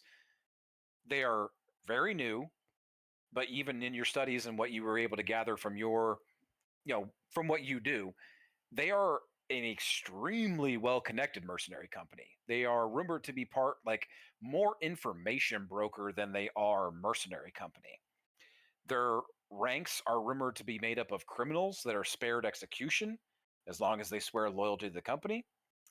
The rumor is that they are interwoven into other mercenary groups and even into royal and high society.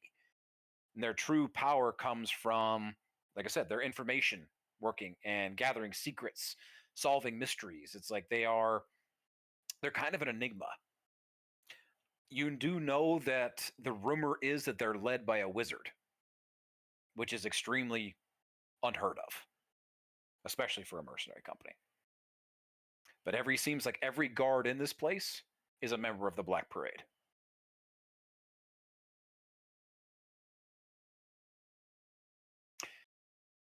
With that, before you're able to kind of exchange any of that information, though, you are surrounded by working women, men, and basically anything in between or in unison. They are clad in varieties of sheer silks, form-fitting leathers, belts, bands, some in glamorous gowns. The air is rich in this place with perfume, sweet alcohol, smokes, also mixed in with the smell of sweat and salt. something kind of like sugary and spice. Many of you, as soon as you enter this place, are approached or at least noticed by a plethora of these pleasure givers. The races here are, like I said, Marstenstein consists of mostly of like humans and Aasimar, tieflings, Loxodon, Gifts, Aasimar, or Kalashtar, but there's everything here you can imagine. There are elves, you see some centaurs, you see satyrs, like everything and anything you could possibly imagine and want or desire is in a place like this. There are merchants, mercenaries, even nobles alike in this place, obviously. Some of them are in their finery, while others are literally walking around in nothing more than what nature gave them. There's duos to groups. People are dancing, playing cards, drinking, carousing. No one is alone here.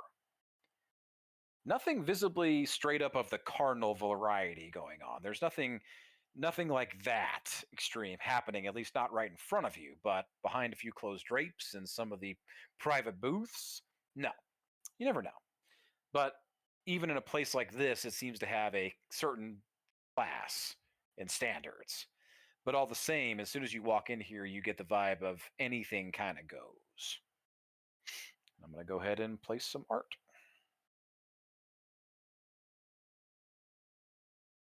Turn it over to you guys.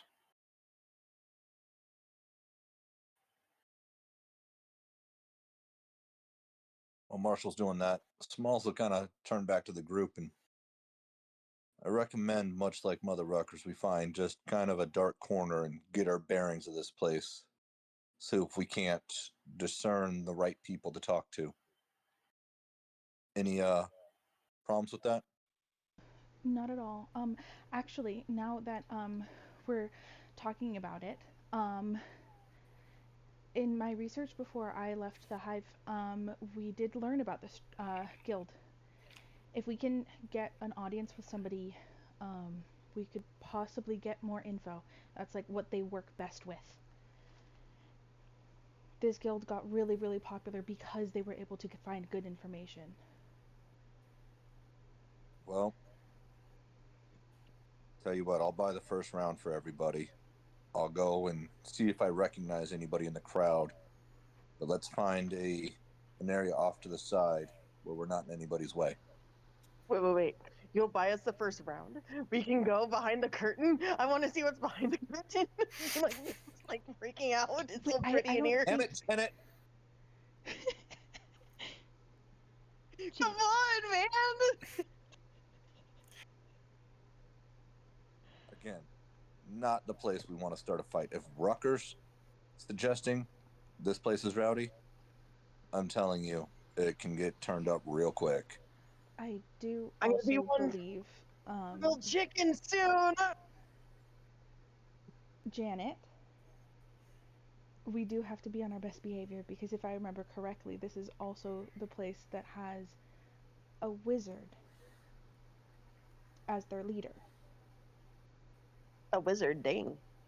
They're not common Quinn's at eyebrows all. gonna raise.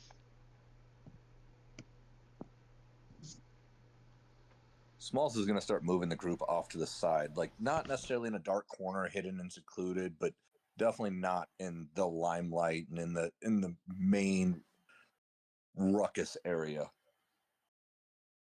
And once he can get them all settled at a booth or a table, he'll head off to the bar to get rounds for everybody. There's a lot of booths in this place, but it's mostly like these private, like velvety things that you pull back, and there's like these big round tables, but they are surrounded by these big, like pillowy, like there's no like chairs traditionally. No, you're literally like lounging here. There's these big hookah-like machines in the center. There's little like trays full of hors d'oeuvres and samplings and variety of different things you could try that are just kind of littered around this place. Some of you specifically notice that there's a lot of art decor in this place, and they're all serpentine-like in nature. There's a lot of these like Ouroboros-like designs, and there are statues of naked individuals that are being devoured by serpents, much like in the center there. Maddie, you specifically notice that there's one here. It's almost like this this dark, twisted Ouroboros with a warrior wielding a giant sword there as well. Quinn, I also say that you draw your attention to that one, but this place it definitely has a specific design in mind.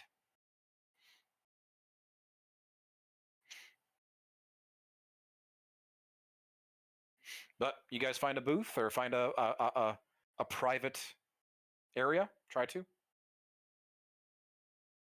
I Ellie wouldn't was gonna necessarily. Oh, go ahead.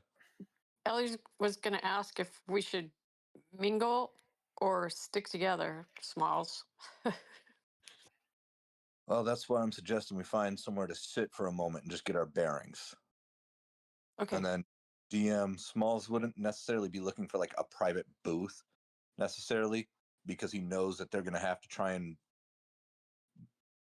roll some. We're going to have to kind of be perceptive, see who's talking, see who's just there, see who's rowdy. So he's not necessarily looking for anything secluded, but just, a table they could all sit at, or a couple of chairs that they could maybe sit down and have a drink and just observe what's going on without necessarily inserting themselves into the party right away. Okay. Yeah, I'd say you're able to kind of find one of the pillowy booths that are off to the section there that doesn't seem to have anybody occupying it at the moment. The curtains are pulled back. It has enough space for all of you to pile into. It's cozy. Okay.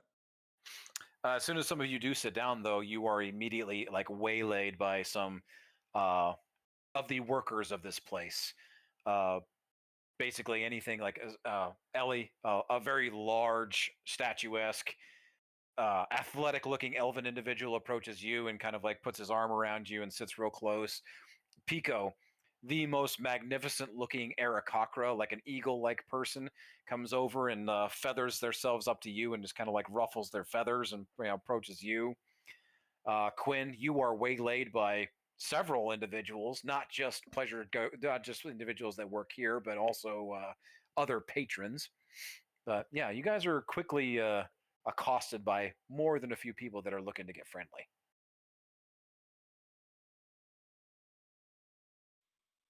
Small question. Would Crap. any of them be approaching me specifically just to pet Drew? Absolutely. I'd say a big variety of people are approaching you just specifically about the puppy. There's more than a few that are interested in you. They're kind of like feeling around your antenna and kind of like touching all over you. Yeah, like I said, this place is very free in that sense.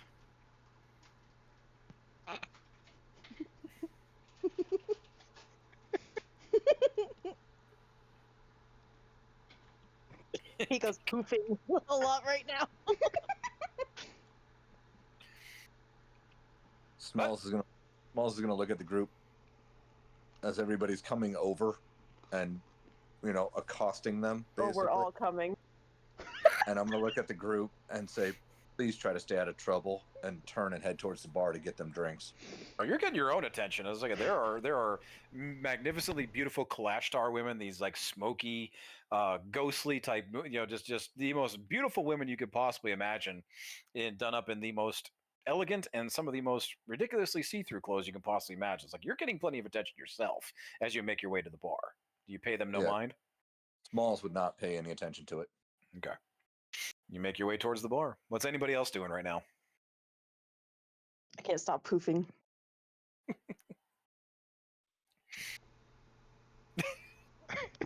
Well, Ellie's like totally taken aback, but she wants to go to find a private place so she can change into her glamour wear.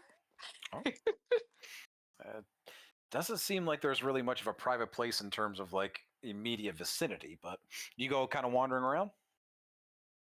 Yeah. Okay. Yeah. Ellie walks off. Do you pay any mind to the elven individual who's giving you attention? I kind of take his hand, but I head towards the band. Perfect. Anybody else? You guys kind of you guys gonna hang out here, or is anybody following Ellie's lead?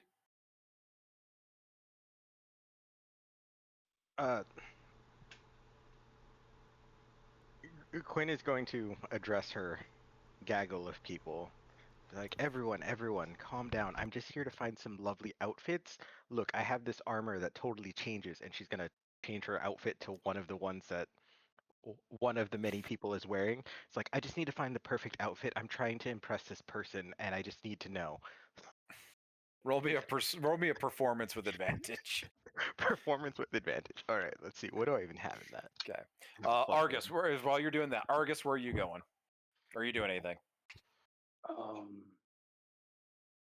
First question: is there any other like servanauts that are not following their masters roughly in the area? There are no other servanauts in here that you notice. Well, son of a bitch, I don't have anything to mimic then. I would try to follow Smalls. The Smalls would be cool with me following him, honestly. Okay. Seems like the best way to seem like I follow his ass around like a servant. Okay. Rather So you're sticking with small. trying That's to- perfect. Yeah, I'm trying to blend in as much as possible with his story and making it believable here. Pico, is the you goal. getting cool? Pico, you getting friendly with your Aarakocra?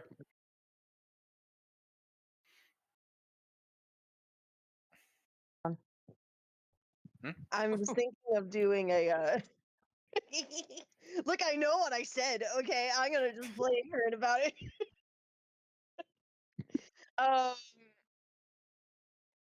I'm gonna try. I want to do a persuasion. I'm gonna try and use my charisma modifier because it's pretty high. Okay. Just to be like, hey, my name's Janet, and I don't know if you know of I'm missing my little dude friend. He pulls carts. He's a huge big guy. I'm a big guy myself, but this guy's a little bit taller and he's a baby though, so don't get yeah. I digress. Have you happened to see a giant yellow bird? Because he's like a son to me. Because Roll me persuasion. being a dad is really nice. And that should give me advantage, maybe? Please? Please? Because a fellow bird person, I'm- a fellow bird. You know what? Oh, God, please. Because you're doing the puff up reaction. I'm saying you guys are engaging in this this bird mating display where you're puffing up your feathers and talking to each other. And it's not a chicken way of doing shit at all. Yeah, because I first rolled a nat 1 and then I rolled a 10. So I'm fine. I'll give you fine. advantage. No, I already rolled twice, so it's okay. Okay, so 10. It's still a 10. Yeah. It's fine. I used Got it. my inspiration on that. Nope, on the 10, yeah, it's like no, they haven't seen anything resembling what you're talking about, but they are all about you right now with puffing up the feathers and whatnot. Oh, hell yeah. Maddie, Malin, what are you up to? I'm definitely extremely embarrassed, and I think I'm still gonna try and ask though. Have you seen a giant bird lately? And like kind of looking away. Roll me a persuasion. Malin, what are you doing? You're surrounded by all these people with a puppy. I'd let people pet the puppy for a little bit. But in the band, do I hear the same instrument by chance that our friend was playing at the last party we went to? You specifically hear music, instruments, and a voice that sounds extremely familiar to the last party you were at. Okay. Because you asked specifically, you do recognize this person playing. Okay, I am going to go find him. I'm gonna let Maddie know Okay. first, but I'm gonna go find him. I'll take the Drew puppy if you want to go. Okay. I'll hand the puppy over. And I'm changing all of my focus onto the puppy instead of all the stuff around me. Quinn, on your nat 20 with your you did performance. The group is the group is immediately elated with you. There's clapping, like even the pleasure givers and stuff like that are just instantly elated with you. You have a throng of gatherers that have gathered around you, not just people that work here, but also other fellow patrons. Like I said, darling, that was magnificent. You simply must come over to the VIP balcony with us. You have to meet him. He would absolutely adore this. Oh my god, who am I meeting? What do I Oh. wear? Lord de Samedi, he is going to love you. Oh my gosh, this sounds amazing. Quint's totally going. Does Quinn clock the name? What was the name? De Samedi. Yosemite. Oh. Do this. Hold on. Roll me a history check. You can do it at advantage. Why not?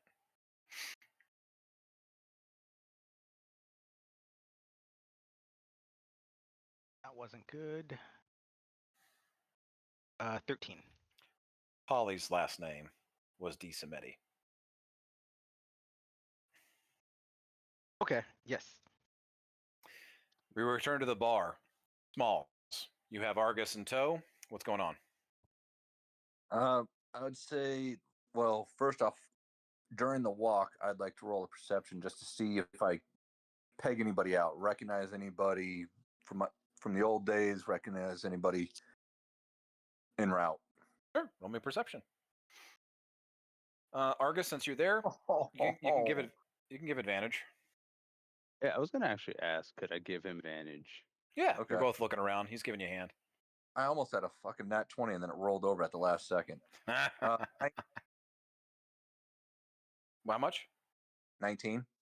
19. Did you roll at advantage? Yes. Okay, 19. There is okay. Let's settle up with what's going on at the bar first. You gonna ask the bartender or do anything at the bar first while you're looking around? I'm Nope. gonna take all this into play. As long as Smalls doesn't recognize the bartender, it's going to be just a polite, curt conversation of, could I get a couple of beers, enough for everybody at the table, and then settle my tab. Beautiful. Yep. He saddles up a bunch of drinks to you, gives you a tray, hands them to you. Doesn't seem like as much. One of the pleasure girls immediately comes over and takes the tray and helps you back over towards towards your booth. On a 19, you do pick up a familiar voice. You're not quite sure where it's coming from, but it seems like it's coming from over in a section where people are playing like card games. Okay. Okay. Real quick, let's circle back. Ellie, what were you doing? You said you were kind of wandering around. No, I took his hand and we're headed towards the band, but Ellie slips into one of the booths that's empty on the side, pulls the curtains and changes into her glamour wear. Okay. And then comes out and takes the hand of the guy that she's with and said, "Would you like to dance?" You immediately get another one that joins you as well. This one is equally statuesque and ridiculously stupid good looking as the other one. So you now have two. And yes, they immediately take you towards the dance. Yes. Very nice. You are kind of like walking parallel with Malin as she's making her way towards the band as well. So I asked them both, do you have names that you can share? Darling, there are no names here. Ooh, perfect. Perfect. All right. And you guys Let's make your way to the dance floor. Go ahead and roll me a performance. Malin, you make your way towards the band, and you immediately clock, even from a distance here, this is Joan. This is Joan Jett and the Blackhearts. They are jamming the fuck out here. Obviously in a little bit more interesting attire than the last party you were at, but you immediately clock that this is Joan Jett and the Blackhearts. Okay. I still have my oh gosh, what's it called?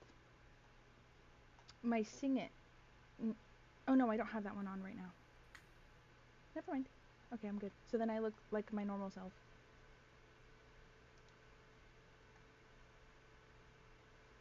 I'm gonna get like. Would I still be in range of everybody else if I were to use my telepathic thingy? I think you have to be able to see them. So the only person you be able to see right now is Ellie. I don't think so. I'm pretty sure that it's I just have to have a connection with them. Possibly. Confirm that for me real quick. We'll shift over. Let me Ellie see. on a nat 1. You have no idea. You have no idea what the fuck you are doing. You are stepping on feet. You are bumping into people. You are definitely starting to upset a few people in the dance crowd as these two guys attempt to wrangle you in. It's like you haven't even had anything to drink yet, and you are just kind of making a bit of a fool of yourself out here. But you know what? You're having a good time. You are just going to town, embarrassing the hell out of yourself. The Elaine dance. Sheesh. All right. I'm usually good at this. I got inspiration. Maddie, you're back with the puppy, just kind of like corralling all the people that come over to give you attention and people that come over to give the puppy attention. Smalls, you make your way back to the the pillow fort, as we'll call it, and you bring drinks, and you notice that some of the members of the group have already kind of split off.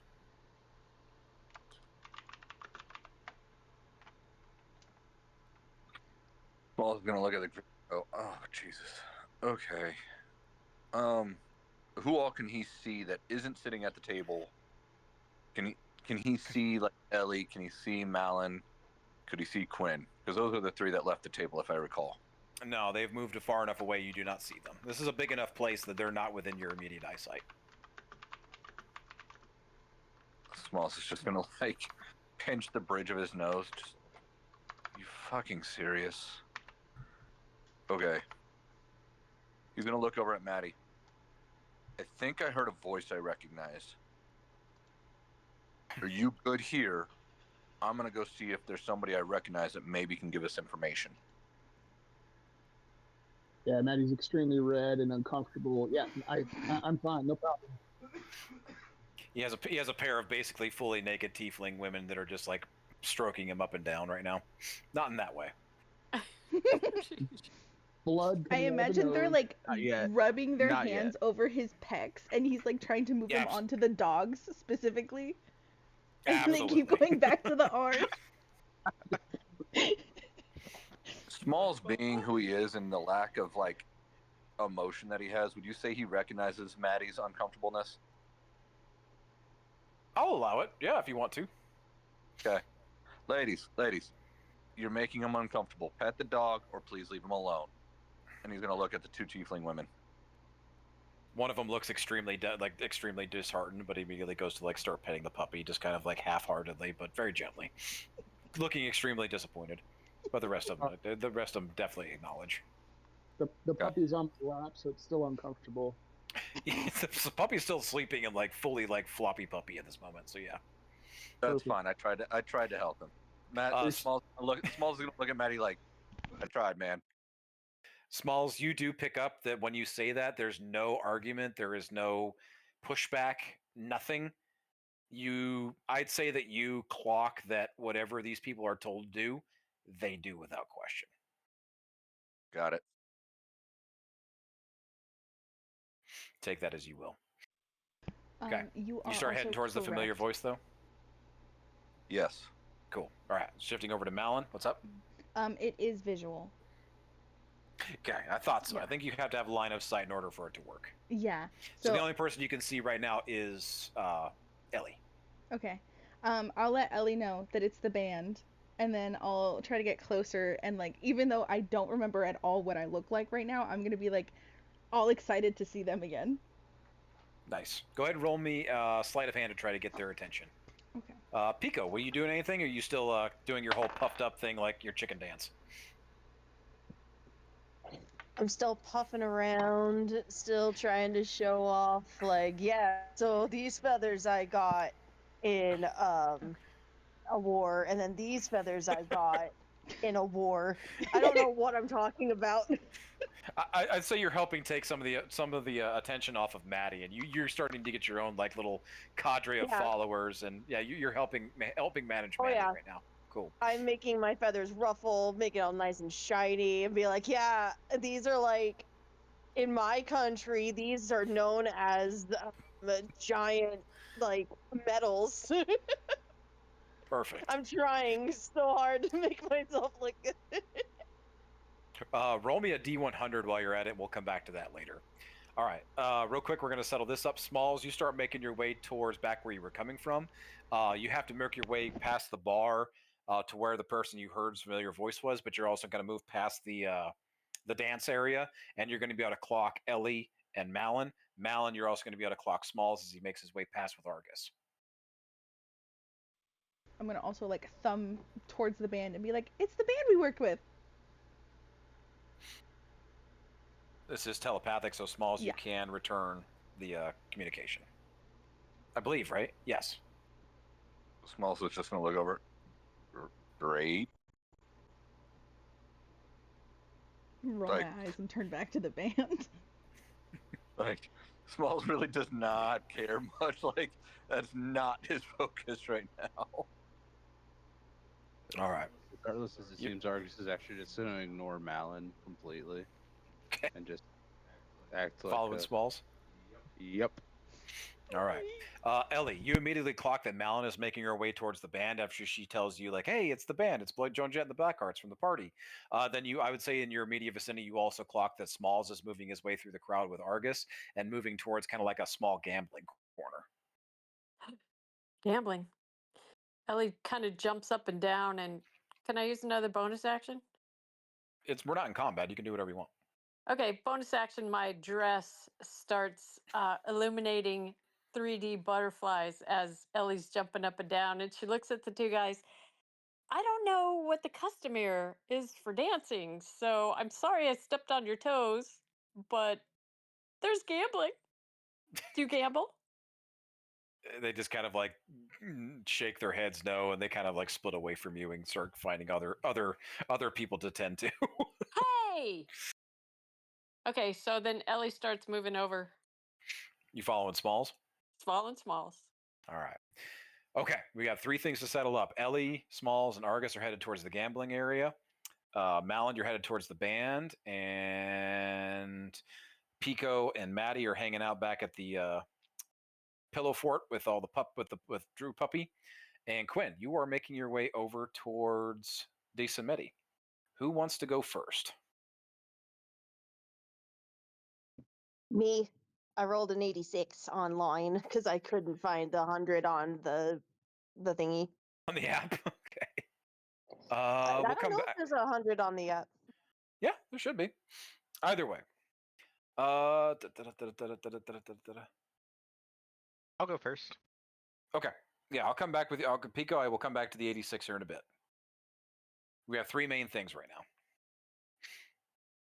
All right, Quinn.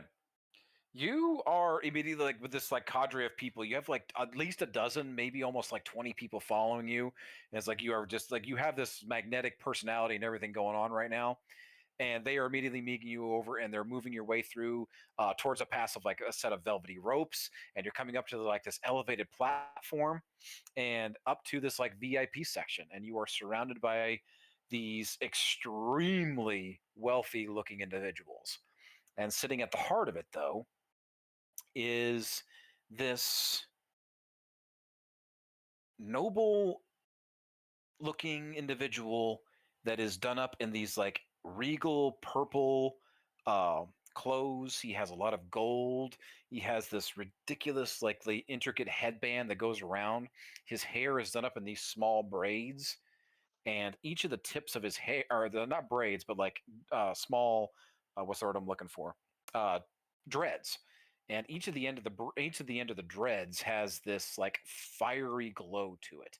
His eyes alone also have this ridiculously deep fiery glow to them. I'll put some chat here.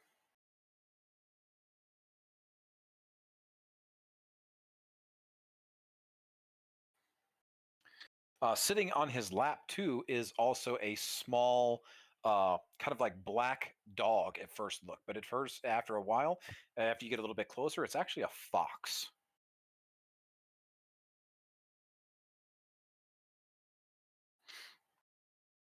Do I have a picture of the fox too? Sure.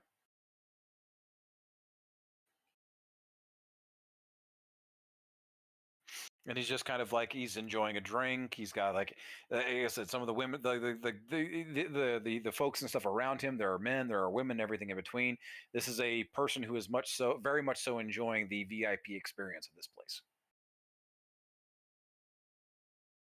Okay.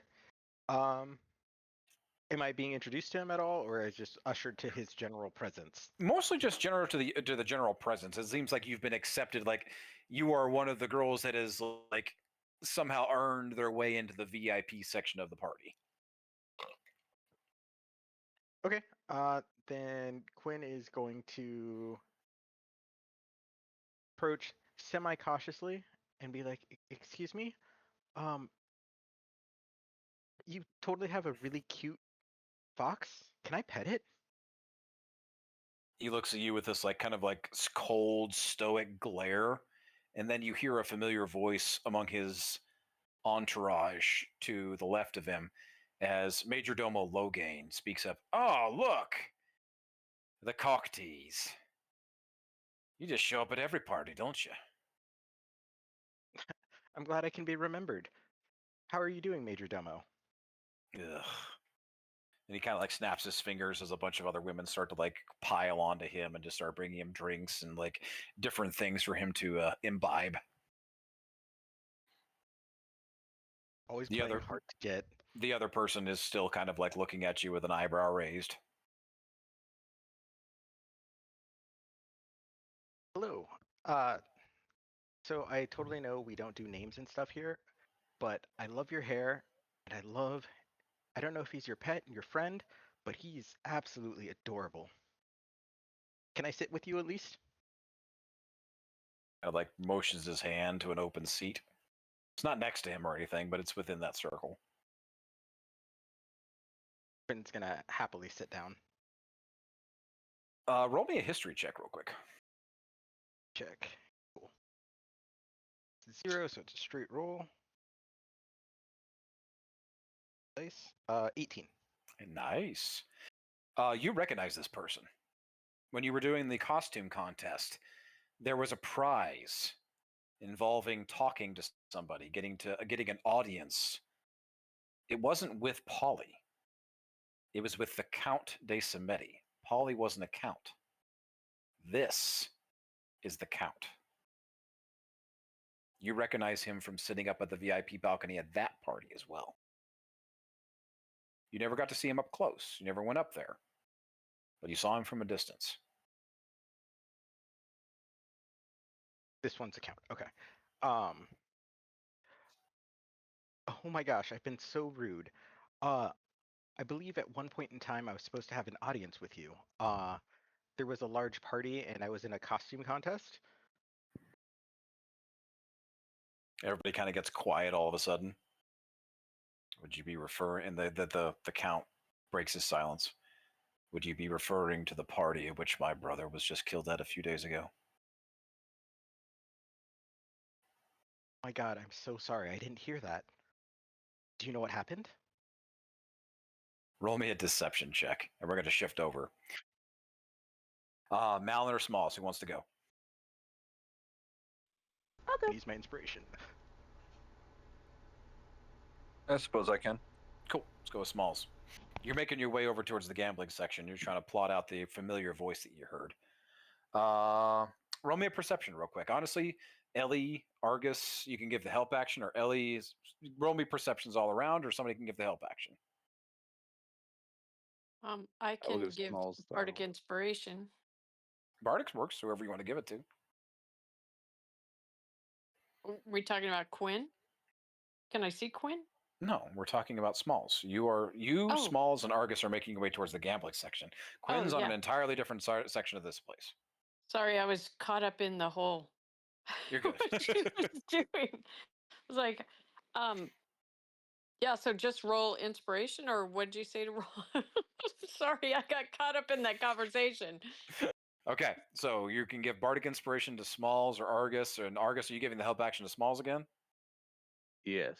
Okay, so let's do it this way. Smalls, roll a perception check with advantage, and you can add a d6 from Ellie's Bardic Inspiration to move this along.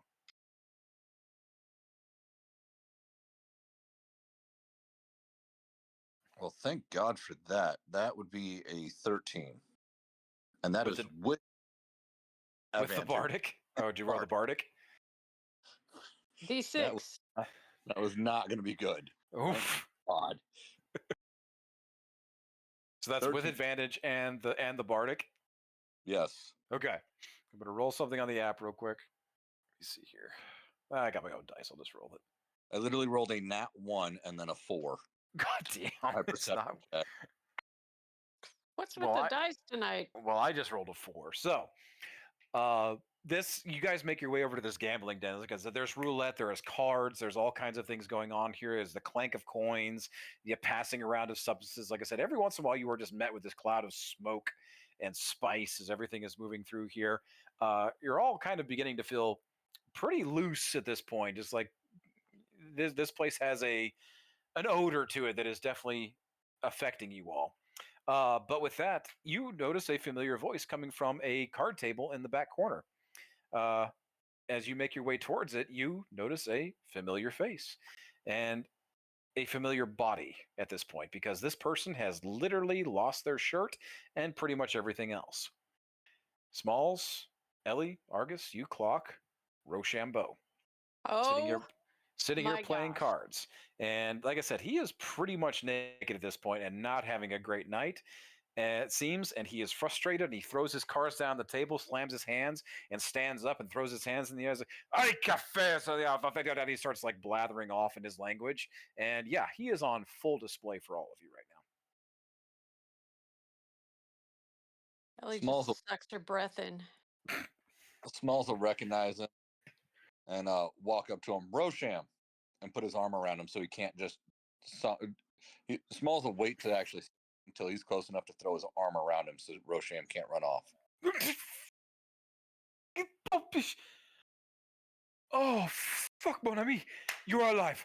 Oh, you are alive. And he immediately spins around, grabs his hand, puts his hands on your shoulders, kisses you on one side of the face, kisses you on the other. Oh, he shakes your head. Like he's trying to reach up to you and stuff. Like he's literally jumping up to kiss you. I'm so glad you are alive.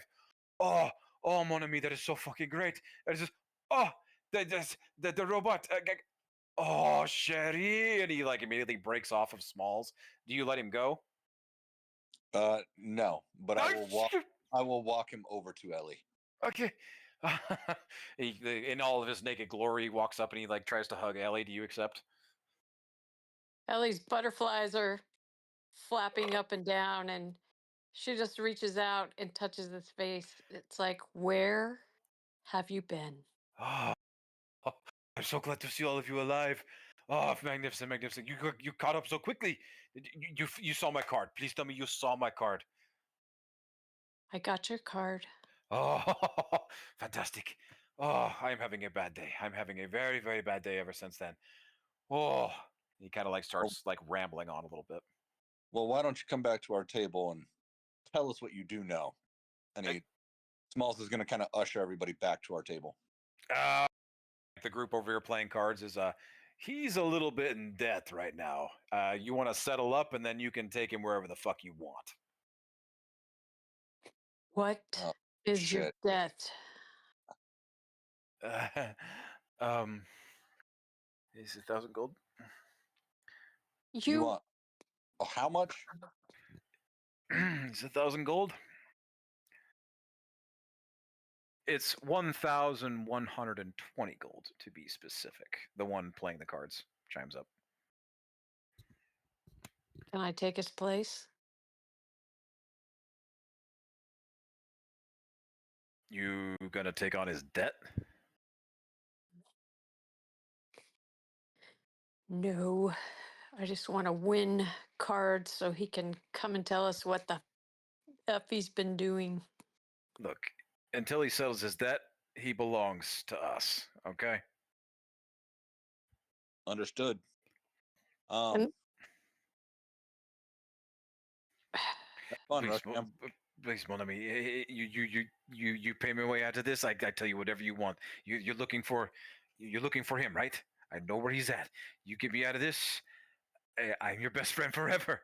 I've just been having a real rough go. My luck turned real fucking bad ever since that day. You and us both, Rosham. Let me You sit down. We'll go back and talk with the group and see if we can wrangle that up. Okay. You better And he- play well. Doing my And she best. gives him a Or bardic quit fucking inspiration. playing. Huh? She gives him a bardic inspiration. Give him a bardic. Okay. What'd you say, Smalls? I said, or quit fucking playing. Yeah. If I quit playing, they're going to. If I don't have the money, they're going to. He's kind of like whispering to you guys at this point. If I don't keep playing and trying to win it back, they're going to make me pay in other ways. You know what I mean?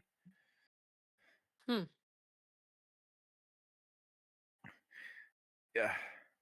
He's like physically frustrated and scared here at the same time. Smalls will kind of usher Ellie and Argus back to the table so we can discuss with the group whether or not he's worth spending 1,100 gold on.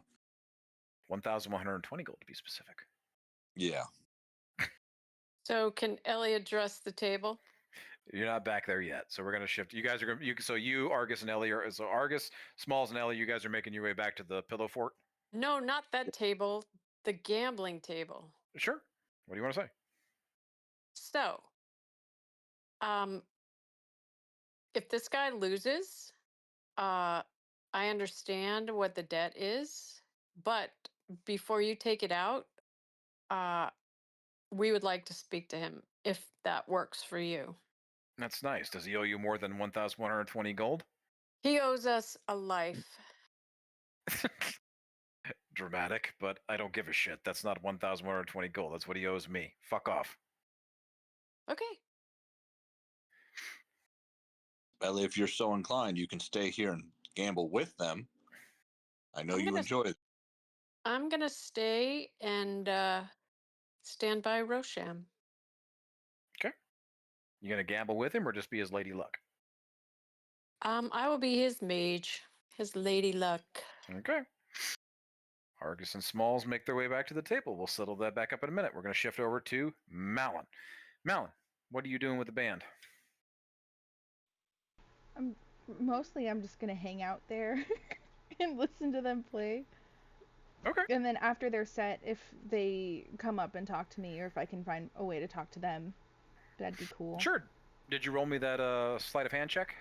18, I it looks like, did right? roll an 18, I believe it was. I wrote it down Okay. in here.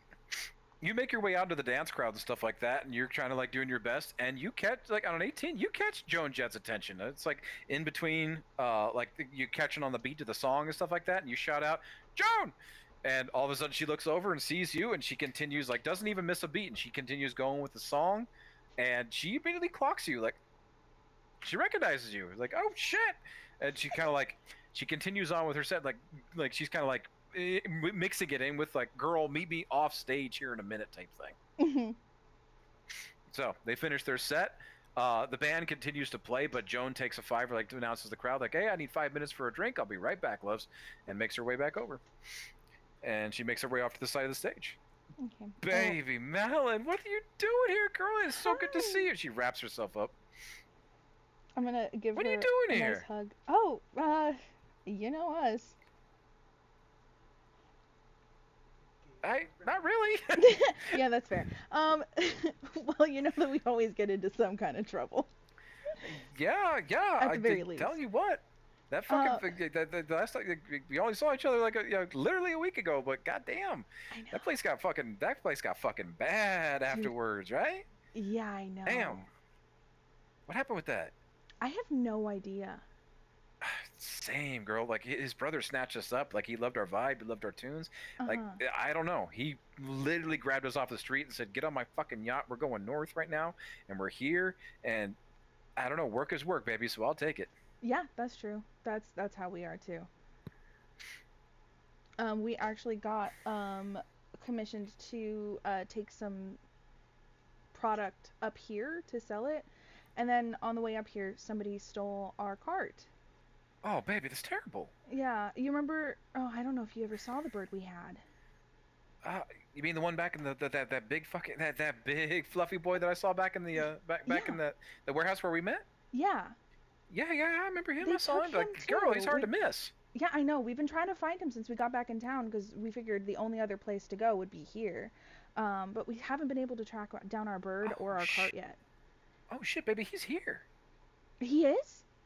I've seen him. Yeah, I was like, this shit's wild. I was like, I thought maybe it was a different one, but like, I never really got. Only so many birds that could be like that, right? They're Yeah. big, tall, fluffy, love. Yeah. Do you know where Yeah, he's he's at? here, baby. Yeah, he's out in the stables, girl. Like when we showed up a couple days ago, he was pulling in too. I didn't recognize the guy that had the wagon and everything like that, but yeah, baby, he's here. Oh, thank goodness. Okay. Good. Maybe we can get him back. Thank you so much. It's I so hope good to so. see you, though. You too, baby. Like seriously, I'd stay. Check it out. This place is fucking wild. I've never been here before. I never got to play this place. I never even heard of it till that De Samedi, sorry, Count Lord De Samedi brought us here. But damn, this fucker loves to party, and I tell you what, he likes. I think it runs in their family. Steer clear of that cat, okay? He brought me here. He's paying my bills, but damn, he's scary, okay? Fair. I will do my absolute best to steer clear of him, but I think you know our luck on that. Do your best, baby, okay? Just say, I gotta get back on, but you take care of yourself, all right? Love. Yeah. I'll give her a quick hug and then head back to the table. All right. She jumps back on. The band continues. And we're going to shift back over to the VIP section real quick. And Quinn, we left you with Count De Samedi asking you, you talking about the party where my brother was just killed at. Correct. I got a 15 on deception. And what were you saying on the deception? Like you don't know anything about it? Oh my god, I don't remember that. It's like I don't remember too much about that night. What happened? Do you know who did it? Can't say that we do. No. My god, that's absolutely terrible. Yeah. Real tragic.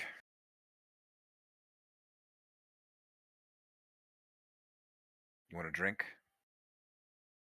Absolutely. Do you want me I'll to get help it for you though? You've had a rough time. Yeah, sure. Why not? I'm gonna rush and get him some drink, preferably sparkly. If As you such a drink is- pass the drink to him, immediately 3 people come and to try to take the drink from you, and one of them takes and immediately takes a sip, waits about 4, 5, 6 seconds, then 10, and then hands it over to him. Oh my gosh, I didn't realize that there was a proper procedure for that. Sorry, I spend a lot of time studying in books in a tower, so I haven't gotten out much. Roll me a perception check while you're sitting over here.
Seven. 7? Yeah. 7. Some kind of insignia, but yeah, you don't know where it's from. Okay. No, you're sitting in this VIP section surrounded by a count, which is literally one step below. Like I said, you grew up here. You grew up in Triniborg. You were educated at the university. You know that a count is literally one step below a duke. You're basically sitting with what the equivalent would be of royalty here. A duke is chosen only by people who are of rank count. So when a reigning duke dies or is overthrown or whatever or outvoted, the only person that can take his place is a count. Okay. And you were also there with Major Domo Loghain, who rules the township in Opus Day, the Den. They're all wearing this similar uniform, this similar insignia and everything like that, this entourage of his. But this is what you are surrounded by. You are literally hanging out with a bunch of high-ranking nobles here in this VIP section. Good to know. And I recognize that I am hanging out with a bunch of high-ranking nobles, correct? I would say that you knowing that the rank of count, you would definitely put 2 and 2 together. Okay. Okay. Anything you want to do or say in this group? Can we circle back to me? Yep. Okay. We're going to go back to the Pillow Fort. Okay. Smalls, Argus, Malin, Ellie, you all make your way back to the Pillow Fort to meet up with Pico and Maddie. Quinn is still obviously missing, though. Actually, Ellie's still with Rosham. Oh, that's right. You stayed at Lady Luck for Rosham. So, okay. So currently at the table, we have just Maddie And Pico. and Pico. Yeah, so you, Malin, Argus make your way back, and there are Pico and Maddie here. Okay. Quinn is missing. Ellie is back with Rosham. You know where Ellie is, though. All right. And so Smalls is going to fill everybody in basically. Hey, we found Rosham. He's currently 1,120 gold in debt. And if we want to take him with us, we're going to have to pay off his debt. But we don't know whether or not he has any solid information. But he was the last one that we saw alive in that group. Ellie's currently with him. And he's just going to kind of drop all the information for everybody to have. I also have info. Please share. I talked to Joan Jett, and our cart is here. It is? Quark is here. Yeah. When they came in 2 days ago, Quark was also pulling in. She said that she didn't recognize who it was that was driving it. So I'm assuming that it wasn't Rosham who was driving, but he's here. He's parked in the stables. But has she seen him recently, like today? I don't know specifically today, but at least she saw when he got here. Which is great And news, she hasn't but seen him leave. well, if we're going to bail on Rosham, I want to know that Quark and the cart are still here. Right. And I want to know that fucker 6 is here. I can take Maddie and we can go look in the stable, see if he's here. It's not a half bad idea. Maddie like immediately stands up at the prospect of starting to leave. We could also take Argus if you instruct him to come with us. We all That know is completely that Argus up to you, though. The only reason we're playing this out is so that Argus doesn't get questioned. I'm gonna like wink at him, like, yes, I know.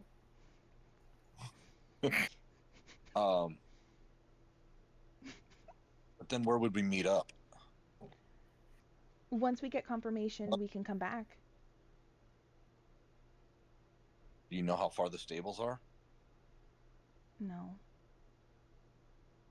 That's the concern. Yeah. You have no idea where they're at, I'm assuming. No. Well, we could all go looking, but then if... You could get Joan's attention again, maybe get another couple of minutes with her. Oh, she just got back on stage. It's going to be a little while before she can take another break.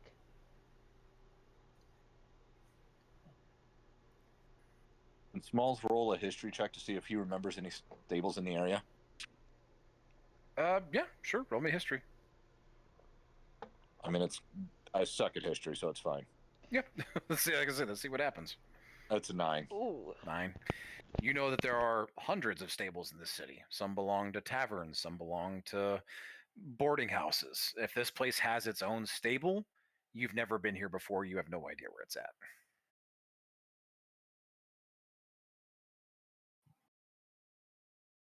Maybe we need to try and find one of the staff members here to see if they have a stable that, and just play it off like we're looking at boarding our own cart. See if they would direct us to let us look at it. Oh, that might not be a bad idea. Who's the best at deception? So it ain't me. I'm okay. I'm gonna look over at Maddie. Maddie screams, "I can give it a try if you want." Very awkward. I'd say when Maddie screams that though, all of your eyes are kind of immediately drawn to Pico. Do we all have light bulbs on our head at that time? My fluffy. Pico, Pico's like, "I can do it."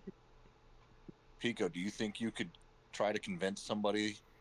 We'll try to maybe go to the bartender or another staff member. Yeah, point me to somebody. I'll ruffle up more feathers.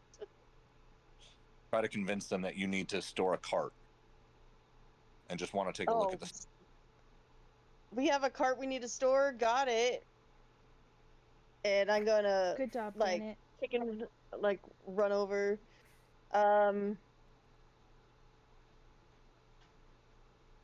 want to find someone that looks rich and smart and would know where servants go. I'm also gonna run over with Pico because I think that Malin wanted me to be able to help with this too. So I'm gonna just like run over as Pico's running there too. Okay. Let's go, Maddie. Yeah, Janet's got your back. Guidance. Oh wait, Guidance. You can't guidance Pico. Only Pico can guidance you. All right, so let's finalize here. Maddie and Pico are running off to find somebody rich and important to ask where the stables are. Malin and Smalls and Argus are still at the Pillow Fort, correct? Correct. Ellie I is- will also Ellie- take Droopy when Take Maddie Droopy gets back? up. Yes. Okay. good thinking. All right. Ellie is doing Lady Luck with Rochambeau over at the Gambling Den. And Quinn is surrounded by extremely rich and powerful people up on a VIP section where nobody knows where she's at. Sounds about right. And with that, I'm actually going to go ahead and end us a little early because whatever's going to happen next is going to take some thorough thought. Let's go. Come on, And I know some folks have got to cut it on time. People got to get up early for work, and I know people have had a long day. So with that, let's go ahead and wrap up here, and everybody get in chat over the next couple of weeks, and let's figure out exactly how you guys want to play it off, and we will jump literally right back into this section next session. Do we Sounds good. want next Sunday or wait a Sunday? I thought we were doing the 18th and the 25th.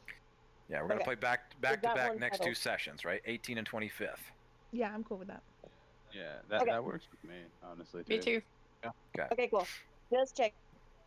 It's like I know if we've got people that can't make back to back, or if they got to figure something else out, that should be fine. Just talk to me, we'll figure it out. But I know, everybody's got some plans coming up after like first week of February, so we're gonna play back to back on the 18th and 25th, and we will go from there back to our regular schedule. Yes. Sounds good. Cool. All right. So Everybody that good? won't be back to back to back, will it? No, we'll go from the 18th to the 25th, and then we'll go to the 8th Then break- after that. Okay. No, do it. Send it. Just continuous. No, the whole Yeah. reason that we're doing Keep that is because going. it's Micah's birthday. Hey, y'all. Good night. Later. Good Bye. night. We appreciate you. Yep, that's about where we're at. Oh, did we just lose? Wonderful. Yep, we lost Lindsay. I Right. So I know love- Lindsay's got. Oh, sorry, go ahead. What's up? I was gonna say Lindsay's got prep work for school tomorrow. She's got slides and stuff to make. But go ahead, Oh, Malin. that's What were you fine. saying? No, I was just gonna say that I really love how Maddie plays Maddie getting flustered. It seemed like the right thing to do. The nosebleed, that's what sent me. Yes, those are the fucking Yeah. anime nosebleed. Boobies! Oh! I have a girlfriend. I'm trying so hard to play like just robot. I was gonna say, Argus, I didn't give you a lot to chew on for this, but I was just like, you kind of stayed quiet through the whole thing. You good?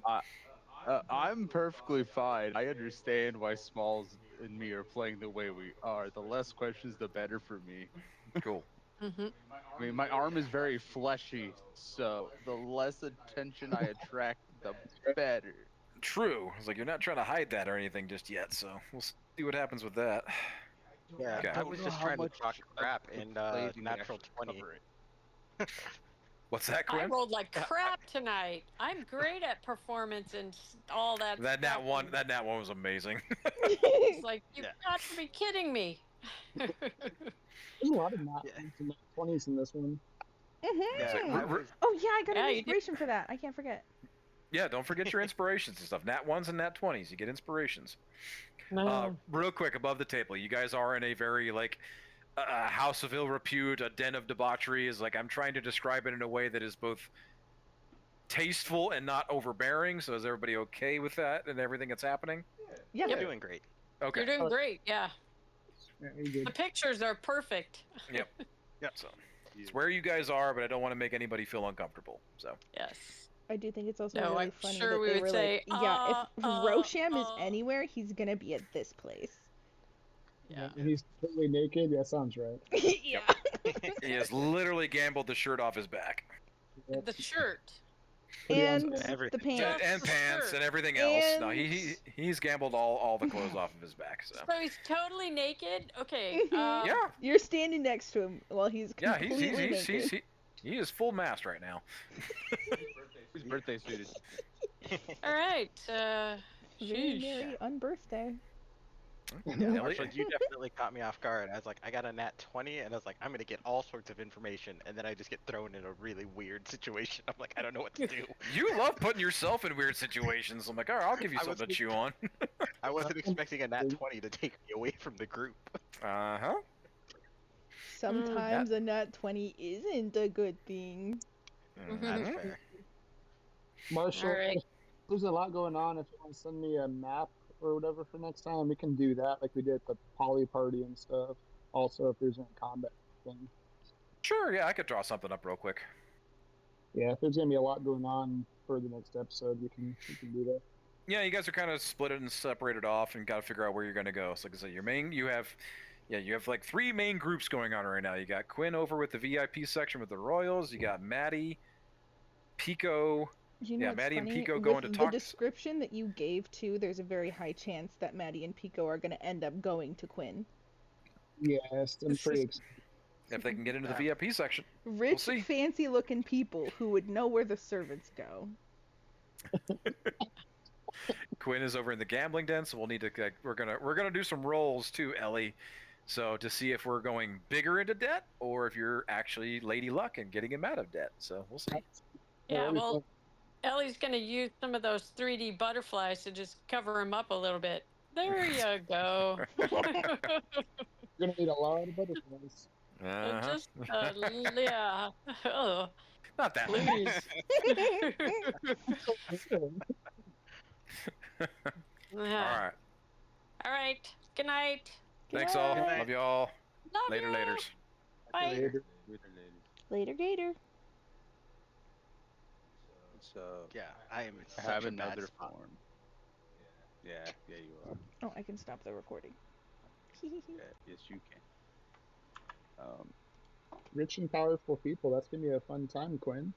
This is the second time it has happened.